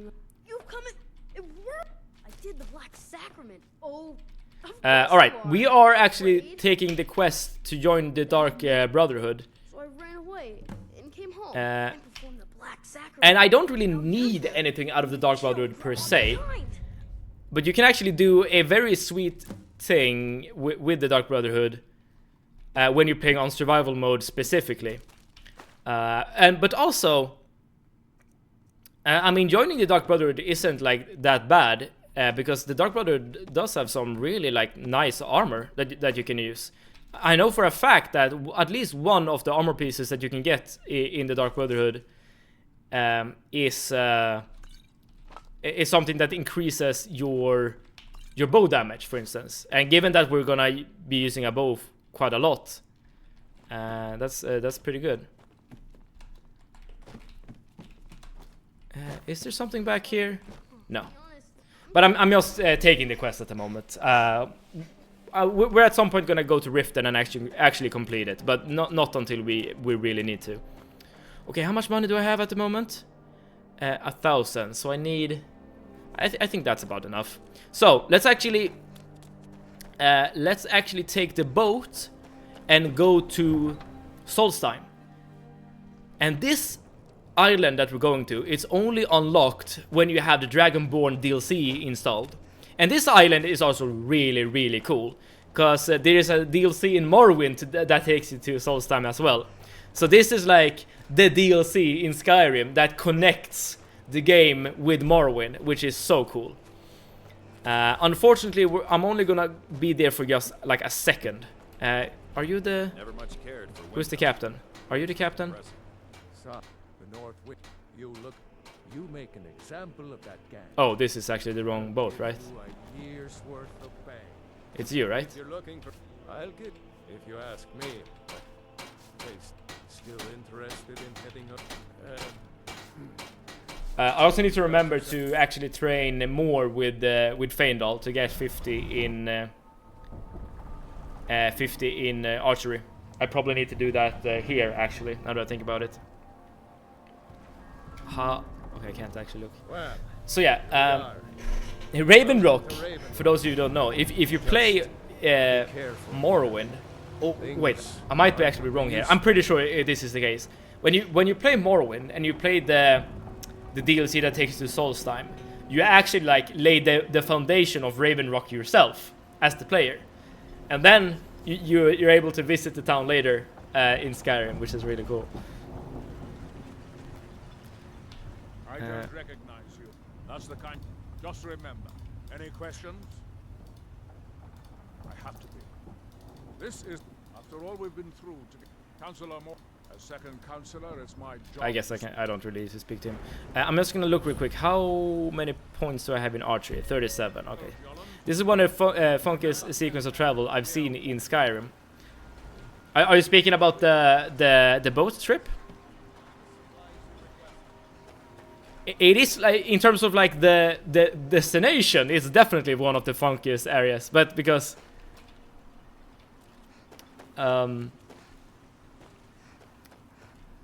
let's see, where is the right path? Move along. Here we go. Here's the inn. Given that this is a place that's connect Skyrim and Morrowind, you get like the weirdness of Morrowind when you're here. Okay, so I still have 800 gold. So let's see if we can actually get to 50 archery once we're here. What do you want me to carry? I'll show you what I know. What do you want me to carry? Balgrove Broom. Balgrove. Oh, Balgrove Boom. Brotherhood. Oh, Balgrove Boom. Brotherhood Boom. Ravendrog Boom. Yes, it's a very unorthodox start. I'll say that. What do you want me to carry? But fairly soon things are gonna look a bit more normal, I'd say.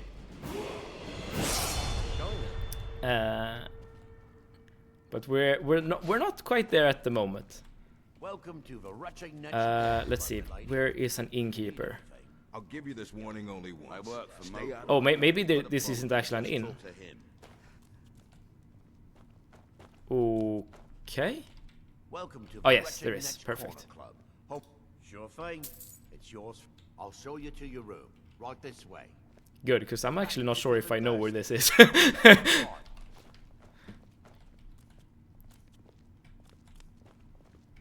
Yeah, I've been to this place before because there's a very specific follower I want to get here. Yeah, we've already seen him upstairs.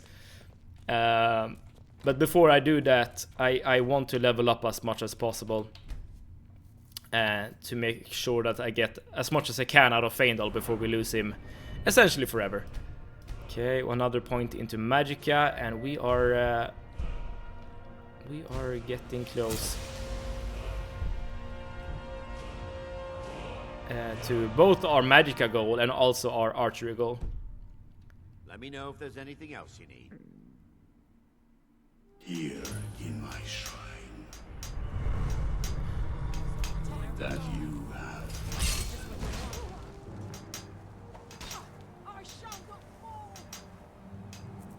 I forgot about this. That you might remember. I forgot about this. Oh no. Where am I? Oh no.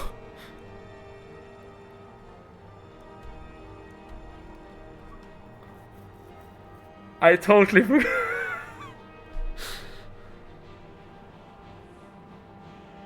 I totally forgot about this. No. What do you mean lose him? I mean I'm gonna get to 50 archery and then well, maybe not anymore. Oh no, what have I done?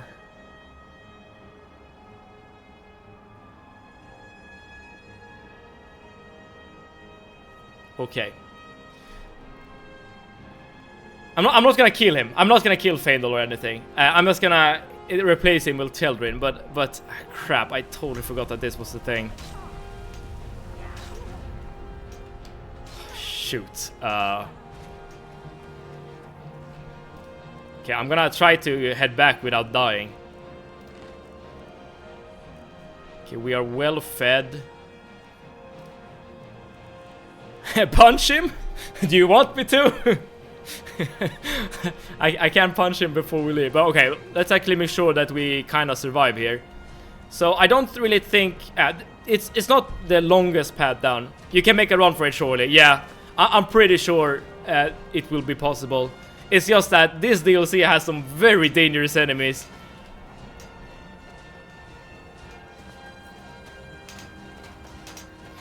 Wait. Anyone in chat right now, do you remember if this teleportation thing happens every time you sleep? Because if that's the case, I literally cannot sleep here in Ravendrog, which is kind of annoying.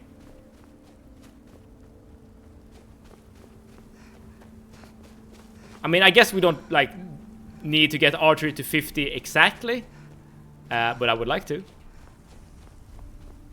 Okay, we don't encounter any enemies, it seems. I don't know, I only played through Dragonborn once. I got Dragon bored. I see. I see. Well, I guess if the path isn't that dangerous, it's fine. but it's gonna be a kind of a waste of time, I suppose. Well, it seems that you don't actually encounter any enemies on the path, so I guess that's fine. But oh, I don't have a pickaxe. But I wonder if you need to like repurchase the room every time you do this. That would be kind of annoying. Is that an enemy? No, that's just a flower. Are you hostile? No, you're just hunters? Yeah. Alright. That wasn't so bad. I expected to find like a net or something that would have killed me, but this is fine. Alright, we're back. Oh, hello. You a handout or something? Here we go. Want to see for yourself. Let's sell some of these. Oh, you have a lot of gold. Perfect, perfect. Okay, what kind of weapons do you have then? Okay, we're starting to see orcish arrows in our... This is what I want. Yeah, this is definitely what I want. Okay, cool. So now we have better ropes. That's nice. I only ever experienced it once myself, but I believe it can occur more than once. Don't quote me on that though. Okay. I guess it's best to not take the chance. Oh, now that I bought the robe, he has more gold, so I can sell more potions, or one more potion. If you need any supplies. Okay, where are you? Here you are. I'll show you what I know. What do you want me to carry? I'll show you what I know. Okay, we will not be able to get to 50 exactly. I'll show you what I know. At least not here. But we're only 3 skills short, and we just got a level up. I think that's fine. So this is not optimal. You can definitely get to 50 archery doing this Feindal trick. But now that we're here in Raven Rock, and it costs money to travel between Raven Rock and Skyrim, I'm just gonna get rid of him. I've got your back. Oh wait, let's. I'm gonna do this for you then. You know. Hey, be careful. There we go. I punched him. Alright, time for us to part ways. And now we can get this guy. Teldrin Zero. He has a very iconic, cool Morrowind gear. His skill set is fantastic. And if I remember correctly, he also has a restoration spell that like basically gets him up to full health whenever he goes down. I'm pretty sure this is one of, if not the best follower to get. If it'll help us get moving quicker. Lead on. All right. I'm gonna let him keep the elven sword because I think it's better than what he gets otherwise. But I'm gonna sell the dagger that we just got. All right. Okay, but with that being done, we are now completely done with the prep phase, and we're actually gonna go. Well, in a sense, we're done with the prep phase. We're gonna actually go and do a dungeon, parts of a dungeon. If you need any supplies, he has Morag Tongue, isn't he? I'm actually not sure. I know that he keeps like having dialogue options when you're traveling about the place. So it's definitely possible that he says something about the Morag Tongue on his travels.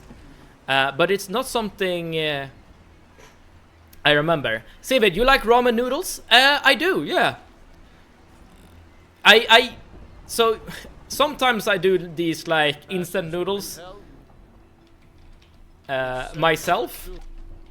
But that's, you know, that's just something I eat to survive. It's not something I eat to enjoy. But when you go to like a proper like ramen place, thank you that you're joining.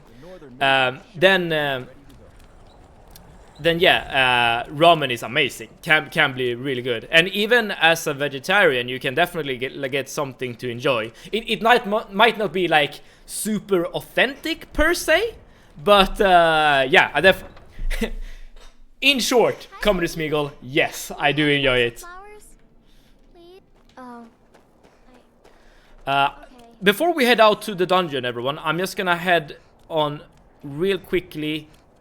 Wait, how much? What? Yeah, it's 12 p.m. Let's just real quick go to the merchants, see what they have to offer. Then I'm gonna rest just to like be completely refreshed when we go dungeon exploring. But then we're good to go. Okay, I only have 400 gold left. And I don't have any water beating potions. Yeah, I'm just eating instant one now, just to survive, because no food, and overworked just now. I completely understand, Comedy Smeagol. I've been in that situation, and you know what? It's even possible that I'm gonna have some instant noodles later myself. Okay, we see some garlic. That's good. Let's buy both of them actually. We have some Nordic barnacles. Perfect. So now we need just more. Do you have giant's toe? You do not. Okay, cool. I might actually be eating some instant ramen myself later on. Okay, so I can do one more of these potions, but now I need more salmon roe if I want to craft more. But that's fine. Like we have actually. We're kind of done with needing a lot of gold. Again, like gold will be relevant for the entire playthrough.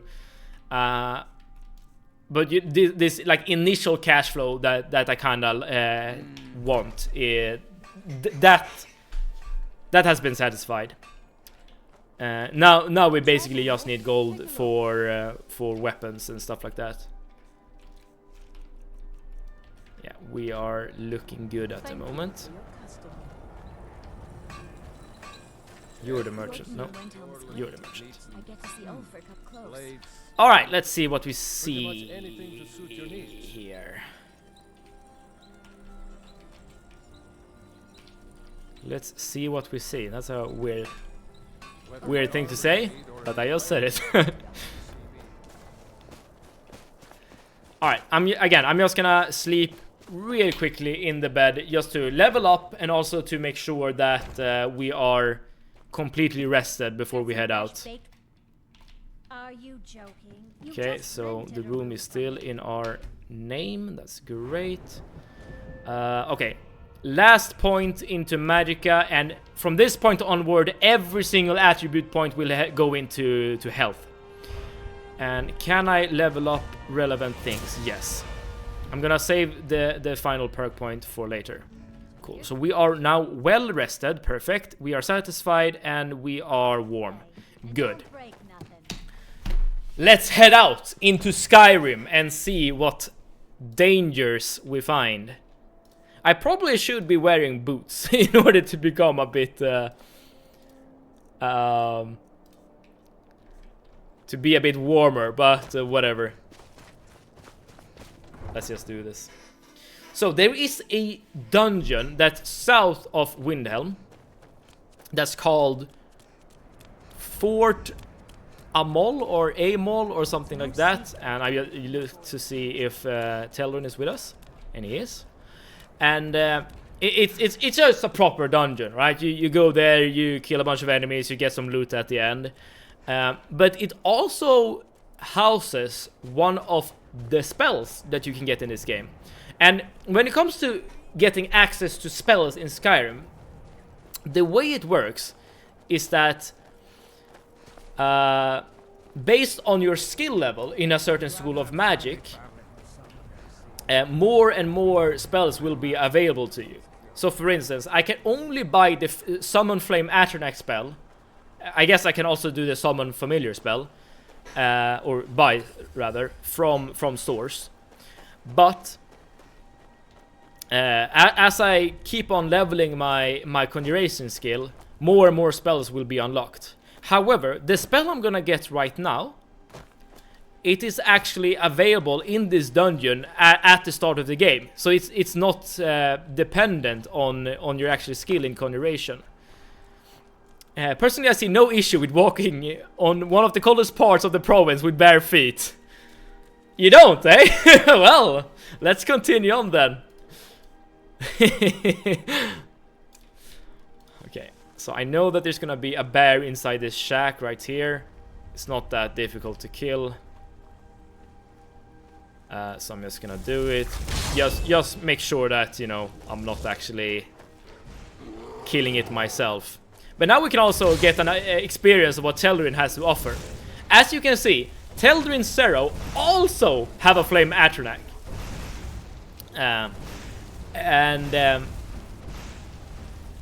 Given how much I was glazing my own flame Atronach, having two, well, that's just really good. Oh, shit. Whew. That was a bit close, actually. One hit from that bear is probably enough to take me down. There we go. So yeah, I didn't really need to use any bow attacks whatsoever. Oh, come on. And I'm just looting stuff to sell later. Let's unlock the chest, I suppose. Technically, I shouldn't do this because this will increase my lockpicking skill, but whatever. Ah, come on. Well, especially if I keep breaking these picks. There we go.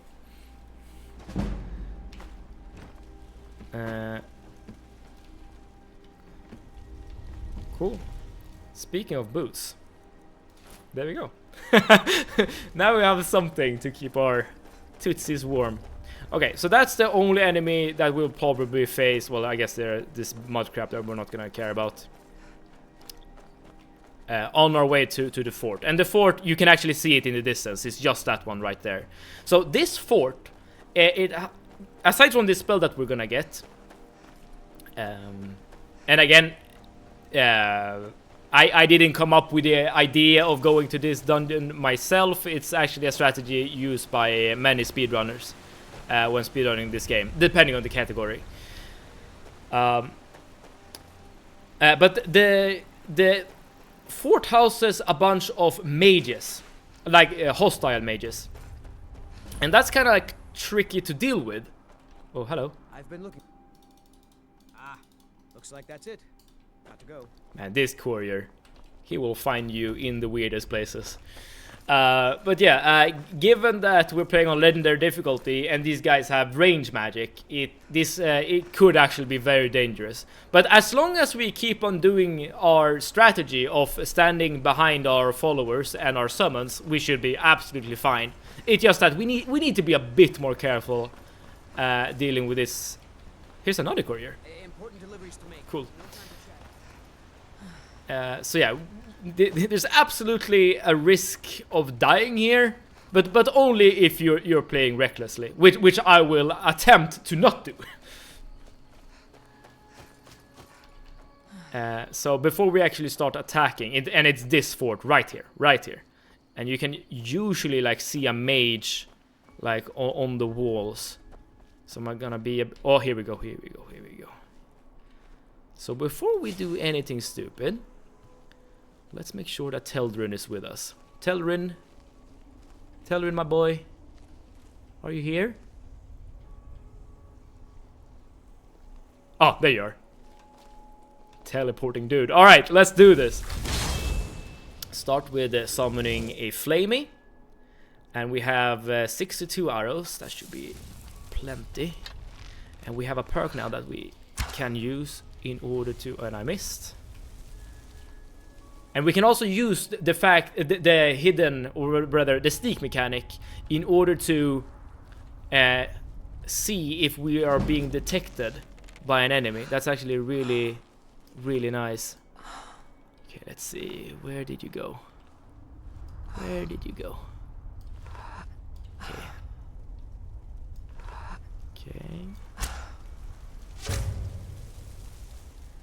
Even with sneak damage, I did a pitiful amount of damage there. But he hasn't spotted me yet. I probably need to summon another flamey.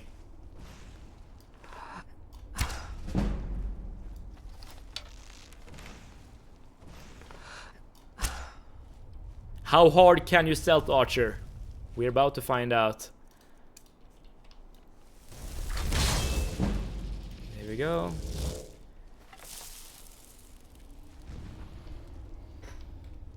I don't want to go through the... It's not a gate. What is it? The arch. Before I feel safe. Oh, there we go. Okay. Alright, he detected us. Let's make sure... Okay. Okay, he's attacking the flame atronach. That's good, that's good. And it's actually really good that our summon is so close to him. Because our summon has a fire aura. That actually deals, well, damage in an area around the enemies. Very good. Very good. Let's do a safety save just in case. Let's just loot everything. Okay, there are more mages, so let's be careful.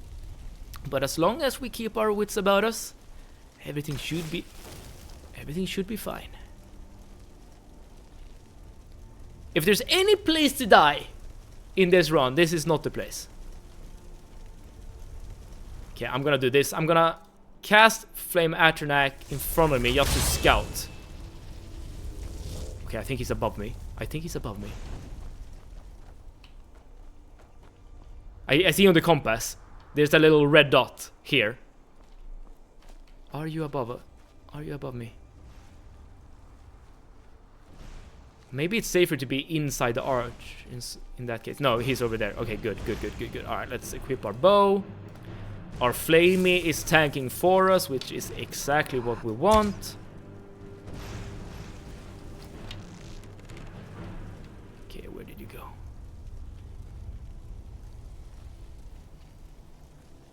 Ah, you're playing games with me, eh? And he says he yields. I don't believe him for a second. Okay, children, you're dealing some damage. And there we go. I did say that this was the strongest follower, right? I wasn't kidding. All right. Okay, so let's pick up the valuables that we can see. Okay. I also noticed that we are a bit hungry, so let's eat something. Cooked beef, perfect. A shrine to Jolianos. Ooh, I will not be offering my gold for a blessing, but I will take everything else. Okay, so it's inside this door we need to get to. Okay, here's like one of those moments where it's gonna be a bit sketch. What's our next move? It's gonna be a bit sketch. Wait here. You're going ahead without me. Okay, here's also one of those moments where using the voice of the Emperor is gonna be really useful. Because you see, inside of this door there are gonna be 2 necromancers.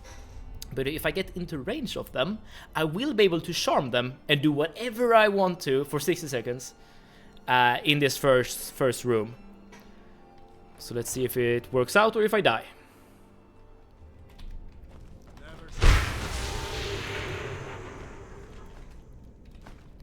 And let's just loot everything we can.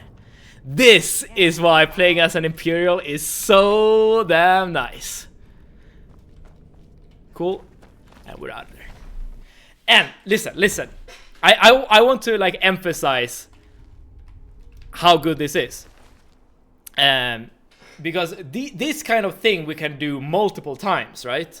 In the playthrough, just not having to deal with enemies. But also, if I was playing as a Nord instead, I'm pretty sure that these 2 guys inside would have still been hostile towards me. meaning that they could have, you know, just run out of this door and start chasing me or whatever.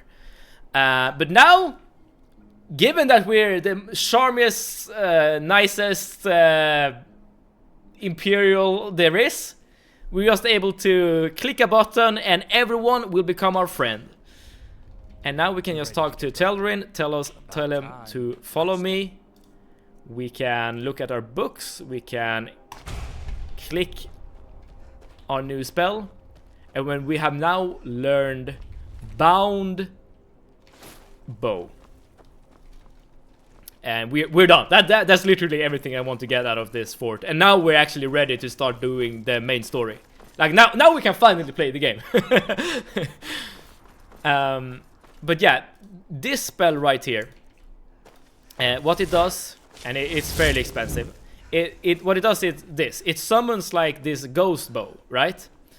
And this is actually a very, very strong bow.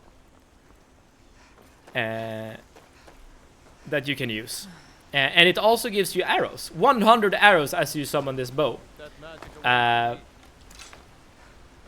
Which makes this a great weapon to use. And not only that, there's even more things that this gives us, or we can do. Given that we're gonna use conjuration a lot, we're gonna level up our conjuration skill, so we will eventually be able to get mystic binding as well. Which means that bound weapons, such as the bow, will do even more damage. Which is great. So this is gonna be our main way of attacking enemies. And this is basically the build. Like, we are now online. Completely online. I guess there are some shouts we can get as well. But we're gonna get that naturally as the game progresses. We don't really need to go out of our way to get anything in particular. Like, the shouts that are important are the sprint shout that allows you to dash forward, and also the shout that makes you invulnerable for a few seconds. And both of those are obtained by just playing the main story. You don't really need to go out of your way, as I said.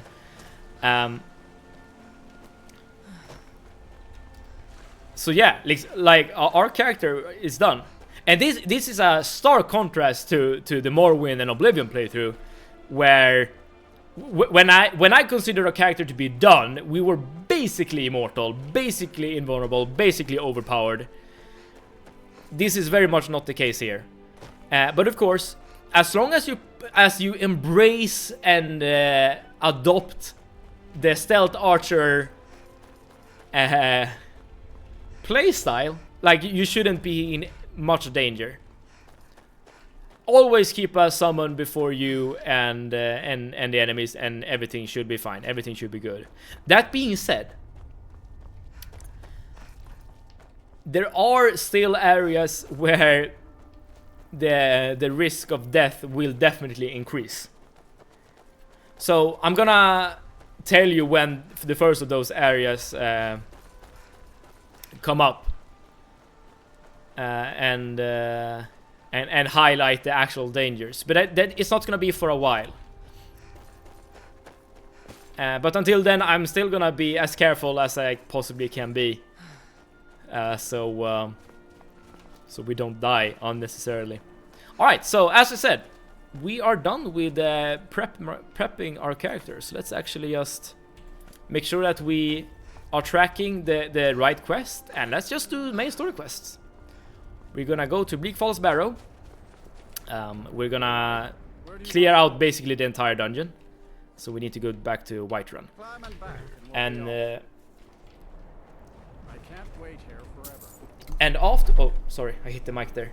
And after that, we are gonna go back to Jarl Balgruuf. We're gonna do the quest that makes us face the first dragon. And yeah, we're just gonna do main story quest. Now, Bleak Falls Barrows is that way, and you can see me going to Whiterun.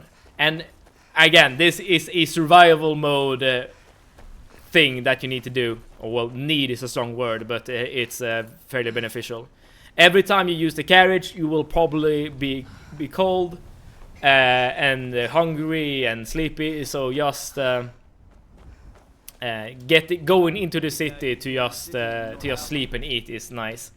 I mean, Spiffing Bridge showed that you can do a build that makes you effectively immortal, so it is possible. Oh, really?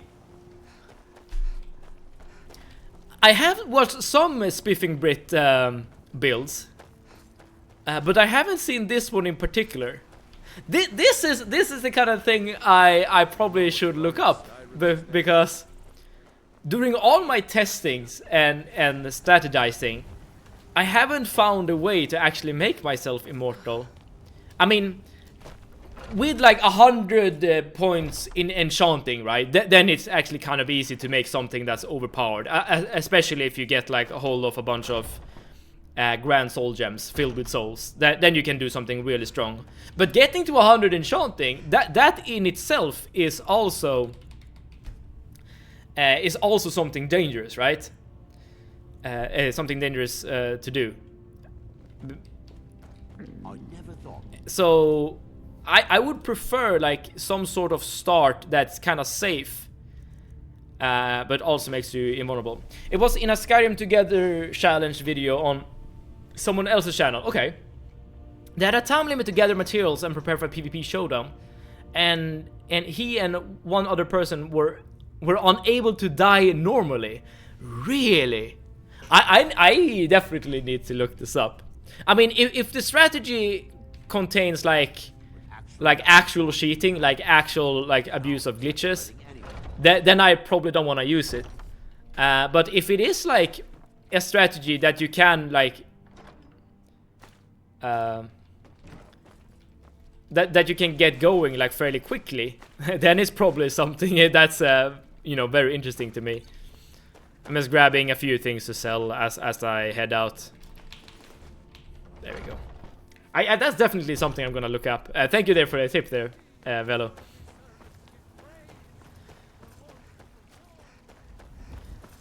But again, like even if the strat is overpowered, I'm probably not gonna use it if it involves actual glitches, or if it's too dangerous to get going, or take too long. Soren Killfang, yo! Hello, man, hello!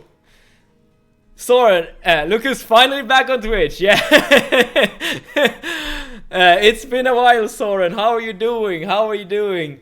You know, I mentioned this before with Evil Troy when he was here, but you're actually like one of the only people I remember from well, I guess 4 years ago when I streamed, that still stream to this day.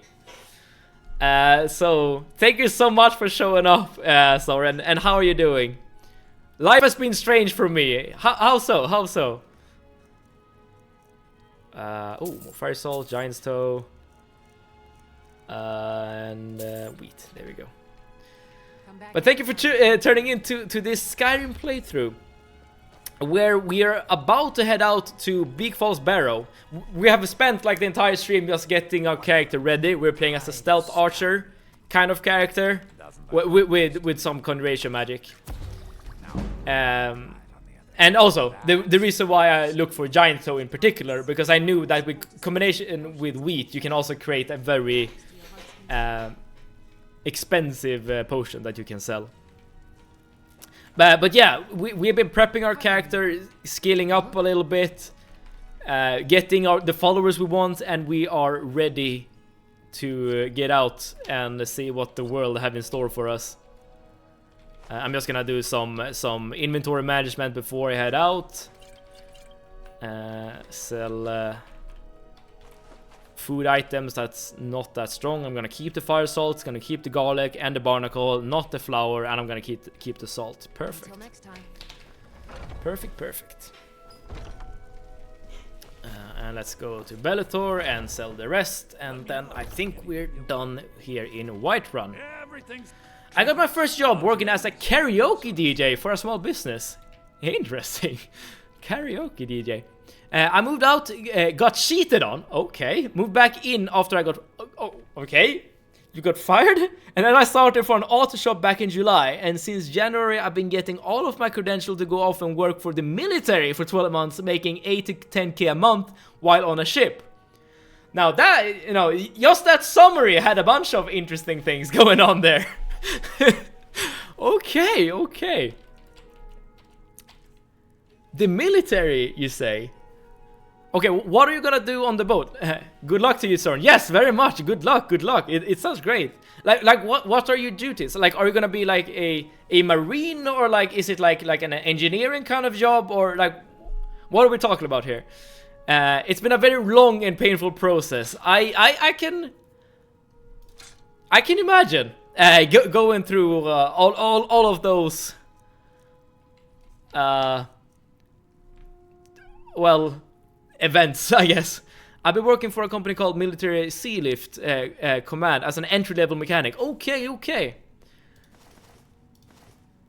Now that's cool. I'm gonna keep the fur gauntlets just to have something on my hands. It's not the best, but it's something. I actually have a friend, or rather, like the wife of one of my friends is also like a mechanic who works on boats. And if I understand things correctly, and this will, you can probably confirm this for me, Soren. When you work on boats, you tend to you tend to like work in like, how do I even explain this? You tend to like work like intensive periods and then have like a longer time off work. So for instance, you're on a boat working basically like fairly long shifts, and you sleep on the boat and stuff, and you do that for like a week or 2 weeks or whatever, and then you come back to land, and then you're like off work for a couple of days or weeks, and then you just rinse and repeat. You have never actually worked on a ship before. This will be a first time for me. Oh, cool, cool. You know what would be a shame? If you figure out that you're like easily, and you get easily nauseous whilst on a ship. that would be very unfortunate. But you know, hopefully that will not happen. Right. Yeah, we are ready and able to get going into Bleak Falls Barrow, and I don't get seasick. I have been on boats before. Well, that's good. That's good. the first box have been checked on the checklist. Very nice. Very nice. But when it comes to like discussing salaries, you said you will get. Oh, I missed a message there. The maximum term for entry levels is 2 years, in which I can make 180 to over 200k during that time. Yeah. But for me, like I have a poor sense of understanding if that's a lot or not, because of two reasons. One, like the cost of living is very different in the US compared to Sweden, right? I am pretty sure the cost of living is generally higher in the US compared to Sweden, but that also like depends on the state, I suppose. But also when discussing salaries, at least here in Sweden, we never discuss like the yearly salary. We all only like ask about the monthly salary before taxes. Like that's if you want to do like a quote unquote dick measuring contest, that's the number you compare.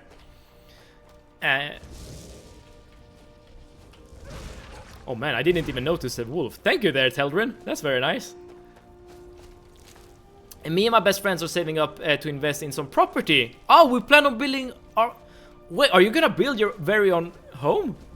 That's insane. That sounds like a really fun project, but a scary one as well. I guess that depends on like the status of the property that you actually purchase. I mean, if it's something like fairly recently renovated or recently made, then that's probably fine, right? Depend, you know, on the condition that you have the actual skills you need in order to actually work on it. Of course, I don't personally. Like I wouldn't even know where to start.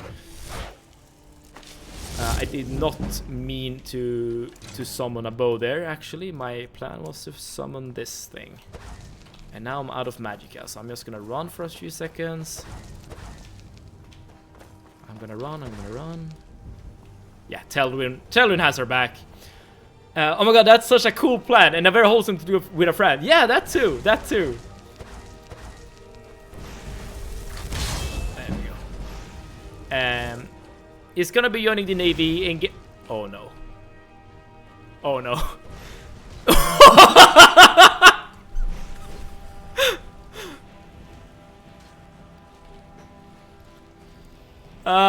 We pissed off a giant.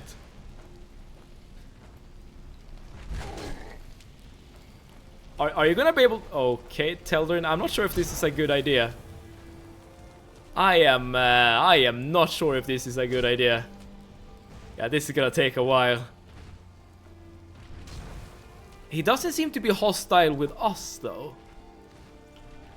So maybe if he knocks down Telrin, maybe he'll become fine. I'm just gonna stand back for now and just see how.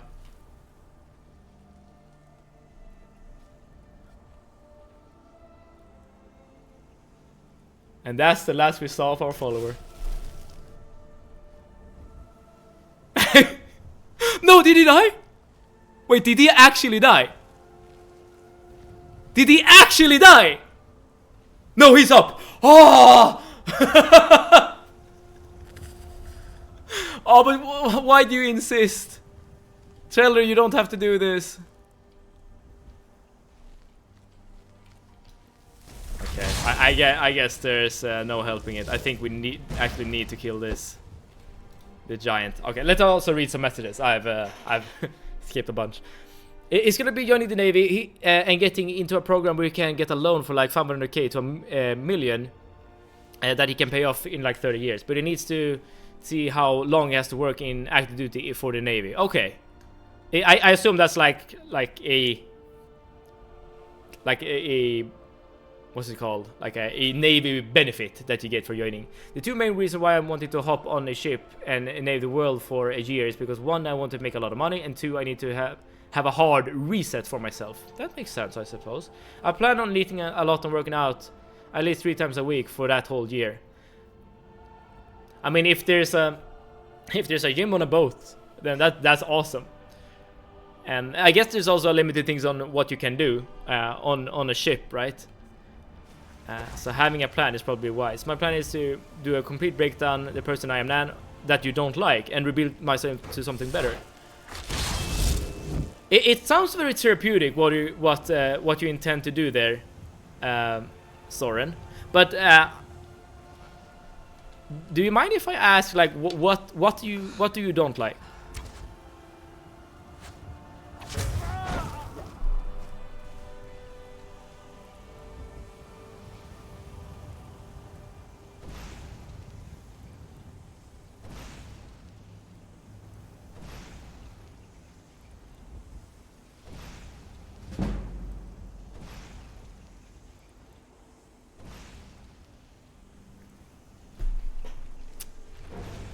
Well, that's not good. That's not good at all. Okay,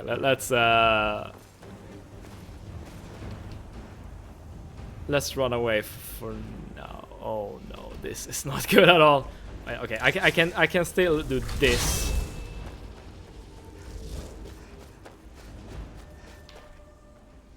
Okay. Okay, this changes things. The cargo ships are the size of a small city. You get your own room with a shower, ooh, and the gym and cafeteria are open 24/7. That's nice. That's really admirable, but don't be so hard on yourself. I'm sure there are likable parts of you too. Yeah, this is kind of what I was trying to get to as well. I mean, focusing on bettering yourself is great. But also, like, considering yourself to be bad is not good, I'd say.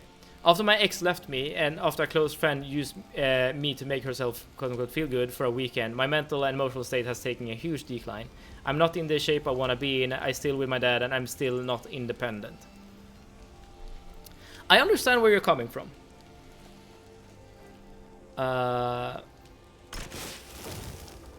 And, by the way, I need to... I need to fix this, by the way. Well, Telrin is dead. He is not gonna come back. But I want to get another follower, and I know which follower I want to get, but it's not here, unfortunately. Such a shame that Tillian died. But yeah, I mean, trying to better yourself, that's fine, that's good. That's great even. But this motivation to better yourself, if it comes from like self-loathing or like disliking yourself, it can be kind of toxic. Climb and back and we'll be off. You've never been to Ripton.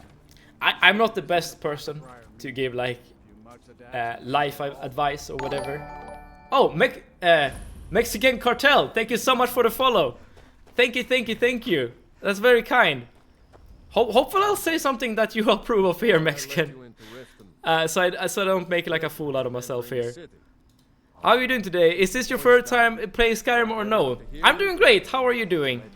It is not my first time, but it is the first time I'm doing a Deathless survival mode playthrough. I had another run-in with a thief's skill. And how about you, Mexican? Have you played this game before? Are you like a Skyrim veteran?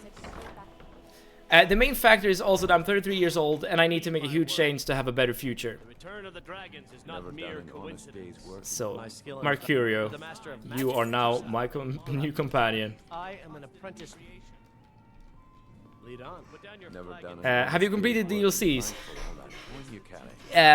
Oh, Skyrim is your favorite game. Okay, that's great to hear. I love Skyrim as well. But maybe you'd like a taste. Yeah, but I guess I'm not that experienced with it. Please don't say Skyrim veteran. Well, why not? Simple. Once you have it, I want you. I don't know why I'm speaking to this guy. I don't need to. Just keep the got the coin? You're welcome here. Sure thing. It's yours for it. Let's also sleep so that we're not tired anymore. Come back and see us again. What I want to say is that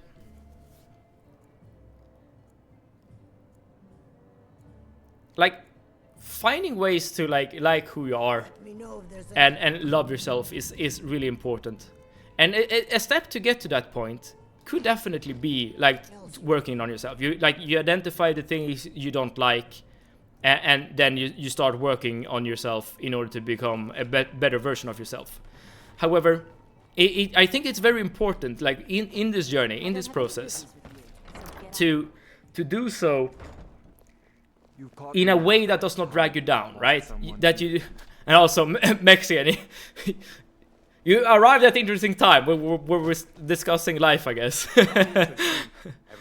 I'm gonna explain soon what my plans are and what I'm doing, but I kind of just want to go through this little rant. But yeah, like if you go about it from a place where you discuss it with yourself, you bring yourself down and whatnot, then the progress you're making might not be satisfactory. And what I mean by that is that if you come at it from a place where you don't like yourself because you don't have this ideal body or whatever, or a certain degree or a certain job or whatever, and this feeling just fills you with disgust, then you definitely gonna be annoyed when you get setbacks on your journey to empowerment, to better yourself, and that's not productive at all. I think the most important thing when it comes to bettering yourself is trying to do it from I'm so bad at this, what I'm even saying. You need to have a mental state that's kind of rational and logical, where you can, as objectively as possible, try to see the progress you've actually made, and not have this dread at the back of your head that keeps telling you that you're not good enough, right? That voice is horrendous. I mean, it could push you to actually make yourself a better version of who you are, but I don't think that's a great motivator. Trying to see where you are, where you need to get to, and having a realistic plan where you actually make progress. That's the way to go. You don't want to like end up in a situation where you go to bed and being like, oh no, why am I like this, right? You need to like acknowledge and recognize the progress you have made, right? It's very important. I definitely think like self-love is a very important thing to have, and it's actually, I think, beneficial when it comes to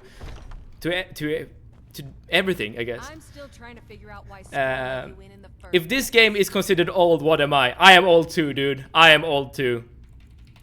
I played this game when it came out, like in 2011. Then I was young, but right now I'm an old fart. Still love it though. I spent my 20s trying to do other stuff like being a YouTube streamer, actor, musician, but nothing has ever worked because I have not have any real motivation or the proper finances. It's such a tough economy for people in the 20s and 30s, but you have a worth beyond your income, material possession. Yes, very much so. It's more so wanting to clear my mind, body, and spirit of everything negative in my life, and that's good. Like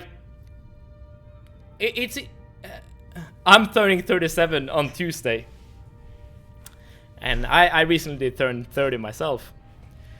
As long as you come about it from the proper like mental state, then self-empowerment and self-improvement is great. It's good, and it feels like you have a plan, right? So that's good. I honestly had no idea what I was gonna do until my best friend suggested military sea lift. He explained how free he was when he was out there on the sea for 8 months. I mean, a change of scenery tends to do wonders for most people. So it will probably be beneficial, I hope. But of course, best of luck on that journey there, Soren. Alright, given that Mexican just entered the stream, I want to explain what we have done and what we're trying to do. We're playing on survival mode, right? And on this mode, there's no fast travel. You need to eat, sleep, and stuff like that in order to have your character be well off. You can literally die from cold, for instance. That you know, that's something you really need to watch out for. So to this end, I am like saving like food items and buying them sometimes from inns and stuff like that. And I'm gonna make sure to, like, whenever I visit a city, that I sleep in a bed. That's why I've joined the companions, for instance. Like, I'm not gonna play as a fighter of any sort, but just having a bed there is really nice in order to get rid of your fatigue. But the actual build we're going for is a stealth archer. So I'm doing like the most normal build ever, I guess, when it comes to playing this game. Or most popular build. But I think it's actually really good for playing Deathless, because if you have a companion and if you have a summon like this, you can just stand back and use your bow and arrow to deal damage from a distance. And as long as you're not getting close to your enemies, you can just sneak around like this and basically do whatever you want unmolested. That, of course, is under the assumption that you don't accidentally hit your own companion with a bow, killing them, which I accidentally did. Which is why I had to do this entire thing where I traveled to Riften to get another companion, or follower as it's called. This one is not as good, but he will have to do. But yeah, our build consists of using bows. Both like regular bows, but ideally also the bound bow, like the spell you actually get. This is really good, and I did spend some time getting to Fort Amol, where you can get the spell tome for this particular bow. So let's put this to use. And after prepping our character, we are now ready and able to get going with actually doing the main story quests. So this is essentially the first dungeon for most players when playing the game, the Bleak Falls Barrow quest. I currently have no business getting involved with a woman because I'm not mentally, emotionally ready for a relationship. I need to work on myself and get to a place where I'm ready. You know what? That is such a good attitude when it comes to relationships than the other way around. Like feeling that you need someone in your life in order to be complete, that's not good at all, in my opinion. If you can, in your life, achieve a state of being where you are content and you're happy with being who you are without any like external factors. I mean, you always need some external factors. I mean, you need food in your belly in order to survive, right? So, but without like, I guess most external factors, then I think that's a very, very healthy and good basis for like adding additional things to your life. Like, I think you need to be in that kind of mental space before you, I guess, you properly start. I mean, who am I to say? But like before you start like approaching things like relationships and family and stuff like that, like being comfortable with who you are first, I think is a very good first step to do so. This is a very good self-awareness to have, though. Many people will get into relationship hoping, yeah, Super of the Week. We are on the same wavelength here, hoping it will make their life better or fix them. It's great to acknowledge when one is just not ready. Yes, 100% agree. 100% agree. And once you achieve this like state of being, like being happy with who you are, like without, I guess, again, like any external factors, or I shouldn't say any external factors, but like most external factors, the non-essential ones. Then you can also like make the decision, like what do you actually need from or want from a relationship? Like, do you actually need to be in a relationship, or do you just want to do it because I guess like everyone else does? I mean, you know, you will be in a much better like mental state to make these decisions. And the same goes with like family or like job or like just actually like going to the gym. Like, do you need these things, or are you doing this because from perhaps unhealthy reasons? On a funny note, I currently hate my boss. Well, I guess it's a good thing that you're gonna start working on a boat then. Okay, we are facing some enemies. Okay, we have our new friend Mercurio here to help us out. Oh, we are actually taking some arrows. Okay. So Mercurio is a much better companion when it comes to dealing damage, because he basically only uses destruction spells. However, he does not have a summon, so we only need to, or we can only rely on good old Flamey. I keep missing every single shot. There we go. And you can actually see my damage output with this summon bow. It's actually quite good. Therapy can be very helpful if one willing to put in the effort for the process, though I'm privileged to live in a country where I could access it almost for free. Oh, really? I'm not even sure how I would go about it to do therapy. I personally don't think I need it. I haven't tried therapy, so I really couldn't say. But yeah, I don't actually know how I would even start doing therapy. And would that be covered by my job, or is that something I would need to cover for myself? I don't actually know. The dude is basically a clown who is responsible for his location being over $73,000 in debt. Interesting. I mean, having a bad boss is probably one of the worst feelings. I am very content with the boss I have, so I am fortunate in that sense. Okay, there are no more enemies outside, so we can head inside to Bleak Falls Temple. Okay, so our goal right now is basically to clear out this entire dungeon. Because at the very end you will find like a tablet, what is it called? Yeah, basically a tablet. That's necessary for the main quest. And this what you just saw, right here, right now. This is why people play Stealth Archers. And I haven't played a Stealth Archer myself in my initial playthrough of Skyrim. In my initial playthrough of Skyrim, I played like a mage. Big surprise. With some elements of like sword and board. So I missed like the big meme or whatever. But you know, I completely understand why you definitely would want to use this play style.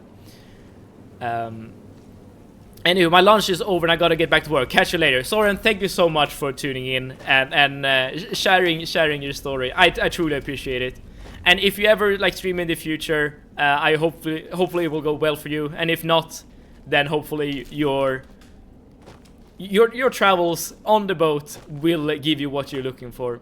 In Sweden, I imagine it's the same as the Netherlands. You get a referral from your GP to see a psychologist. Alright.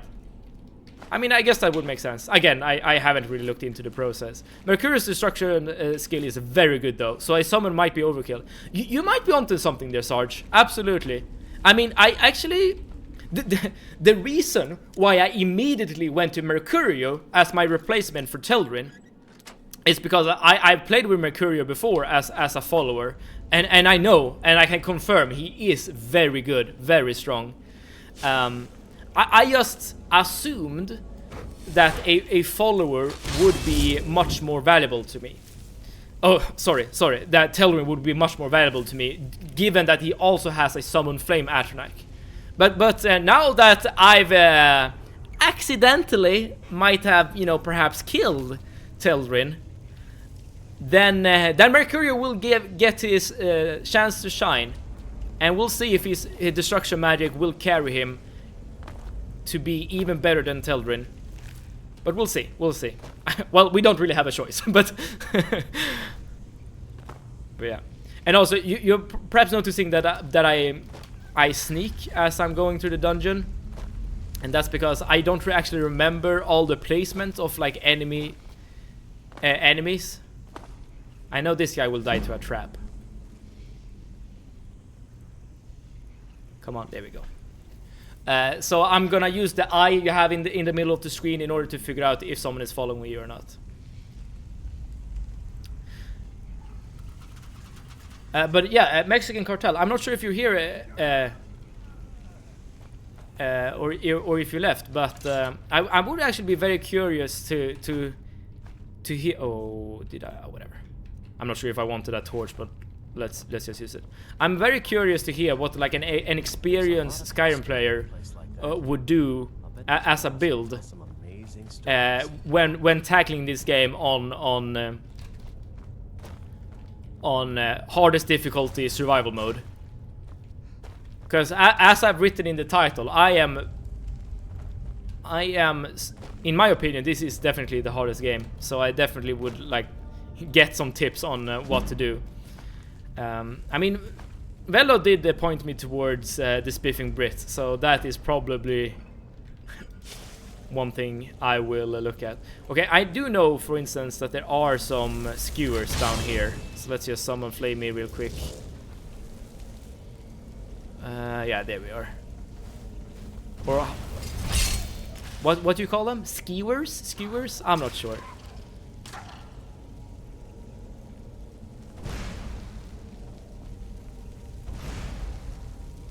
Yeah, everyone go ahead of me. That's fine. That's good.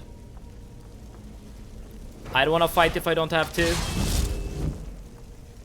Okay, there's one left. And Flame is chasing it. That's good.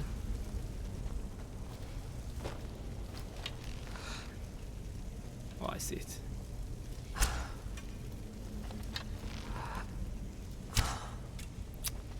Come on. I missed every single arrow. Okay, I am not built for this build. The stealth archer, I need to embrace it. I need to become better.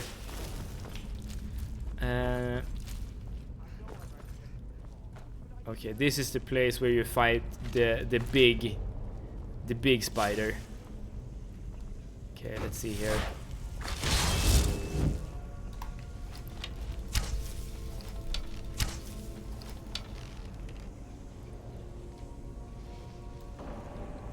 There you are.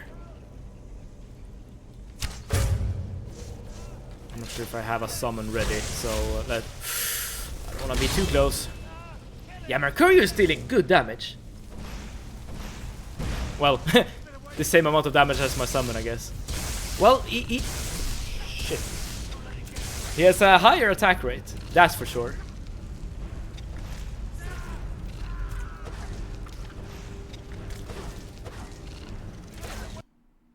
The game crashed. It literally just crashed. Tell you what. That might be a good place to actually end it. Oh no, yeah. I'm pretty sure we got an autosave at the beginning of the dungeon. I'm not sure if I remember to quick save during the dungeon. But yeah, I want to... It's a bit of a shame to like end the stream in the middle of the dungeon. But I do want to get to bed early tonight, because tomorrow there's gonna be an event that if you for whatever reason happen to be in Stockholm tomorrow, you can actually attend this event. It's not gonna be streaming related. Well, it might be streamed actually. I'm not sure. Not on my channel if it is streamed, because you see, my friends, during my absence from Twitch, it's been a long time, several years. And during that time, I've added another hobby to my repertoire of hobbies. Wait, what event? Yes, I'm gonna explain. So, on my free time, I wrestle. It's a DreamHack. It's not DreamHack. It's not gaming related at all. But I know that DreamHack is happening at the moment, so it's a very good guess. It was a nice being here for the start of run. And thank you so much for being here, Sarge. And we're gonna continue this run on Monday, but... you moved up from announcer to wrestler. Yes. You know what? I can actually show you... I can probably show you like a few pictures if you're interested. I'm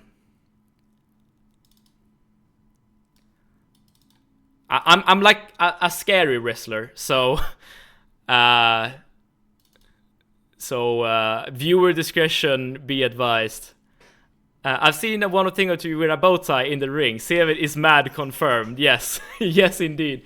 Let me show you my screen real quick. There we go. Yeah, so I started as a announcer for here in Sweden for wrestling. But yeah, I've been training wrestling, and I've moved up to actually doing shows now.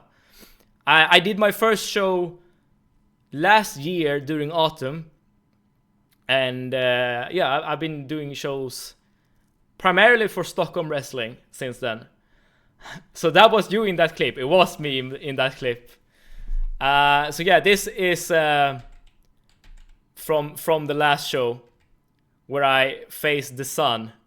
I still can't tell if you're heel or face. I am a heel. I am definitely a heel. But the reason why I'm mentioning these things is because there's gonna be a wrestling match tomorrow where I'm gonna attend, and yeah, if you happen to be in Stockholm again for whatever reason, you are free to join. I guess if you buy a ticket. So yeah, I want to get into bed early because this is gonna be like a whole day kind of thing. Is this like Swedish WWE? Yes, very much so. And here I am. I'm about to take some damage.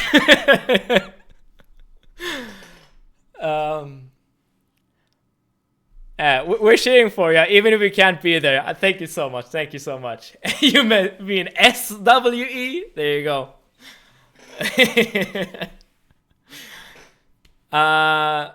But yeah, I'll if this event will be streamed, or if the show will be streamed, I'm gonna be sure to let you know where you can actually watch the stream. Just join the Discord if you're interested. I know that this show has been streamed sometimes before, but it's very inconsistent. Sometimes there is a stream, sometimes it's not. It seems like you're a man of many talents. I do my best, Sarge. I do my best. Yeah. But this is what I'm gonna be doing tomorrow. So the next stream, so it's like rehearsed stunts, and you play the villain. Yeah, sort of like that. Yeah. I mean, defining wrestling is sometimes very difficult, but yeah, rehearsed stunts and I'm the villain. That's a pretty good descriptor of what's gonna happen. So yeah, I'm gonna prepare for this. That's gonna happen tomorrow.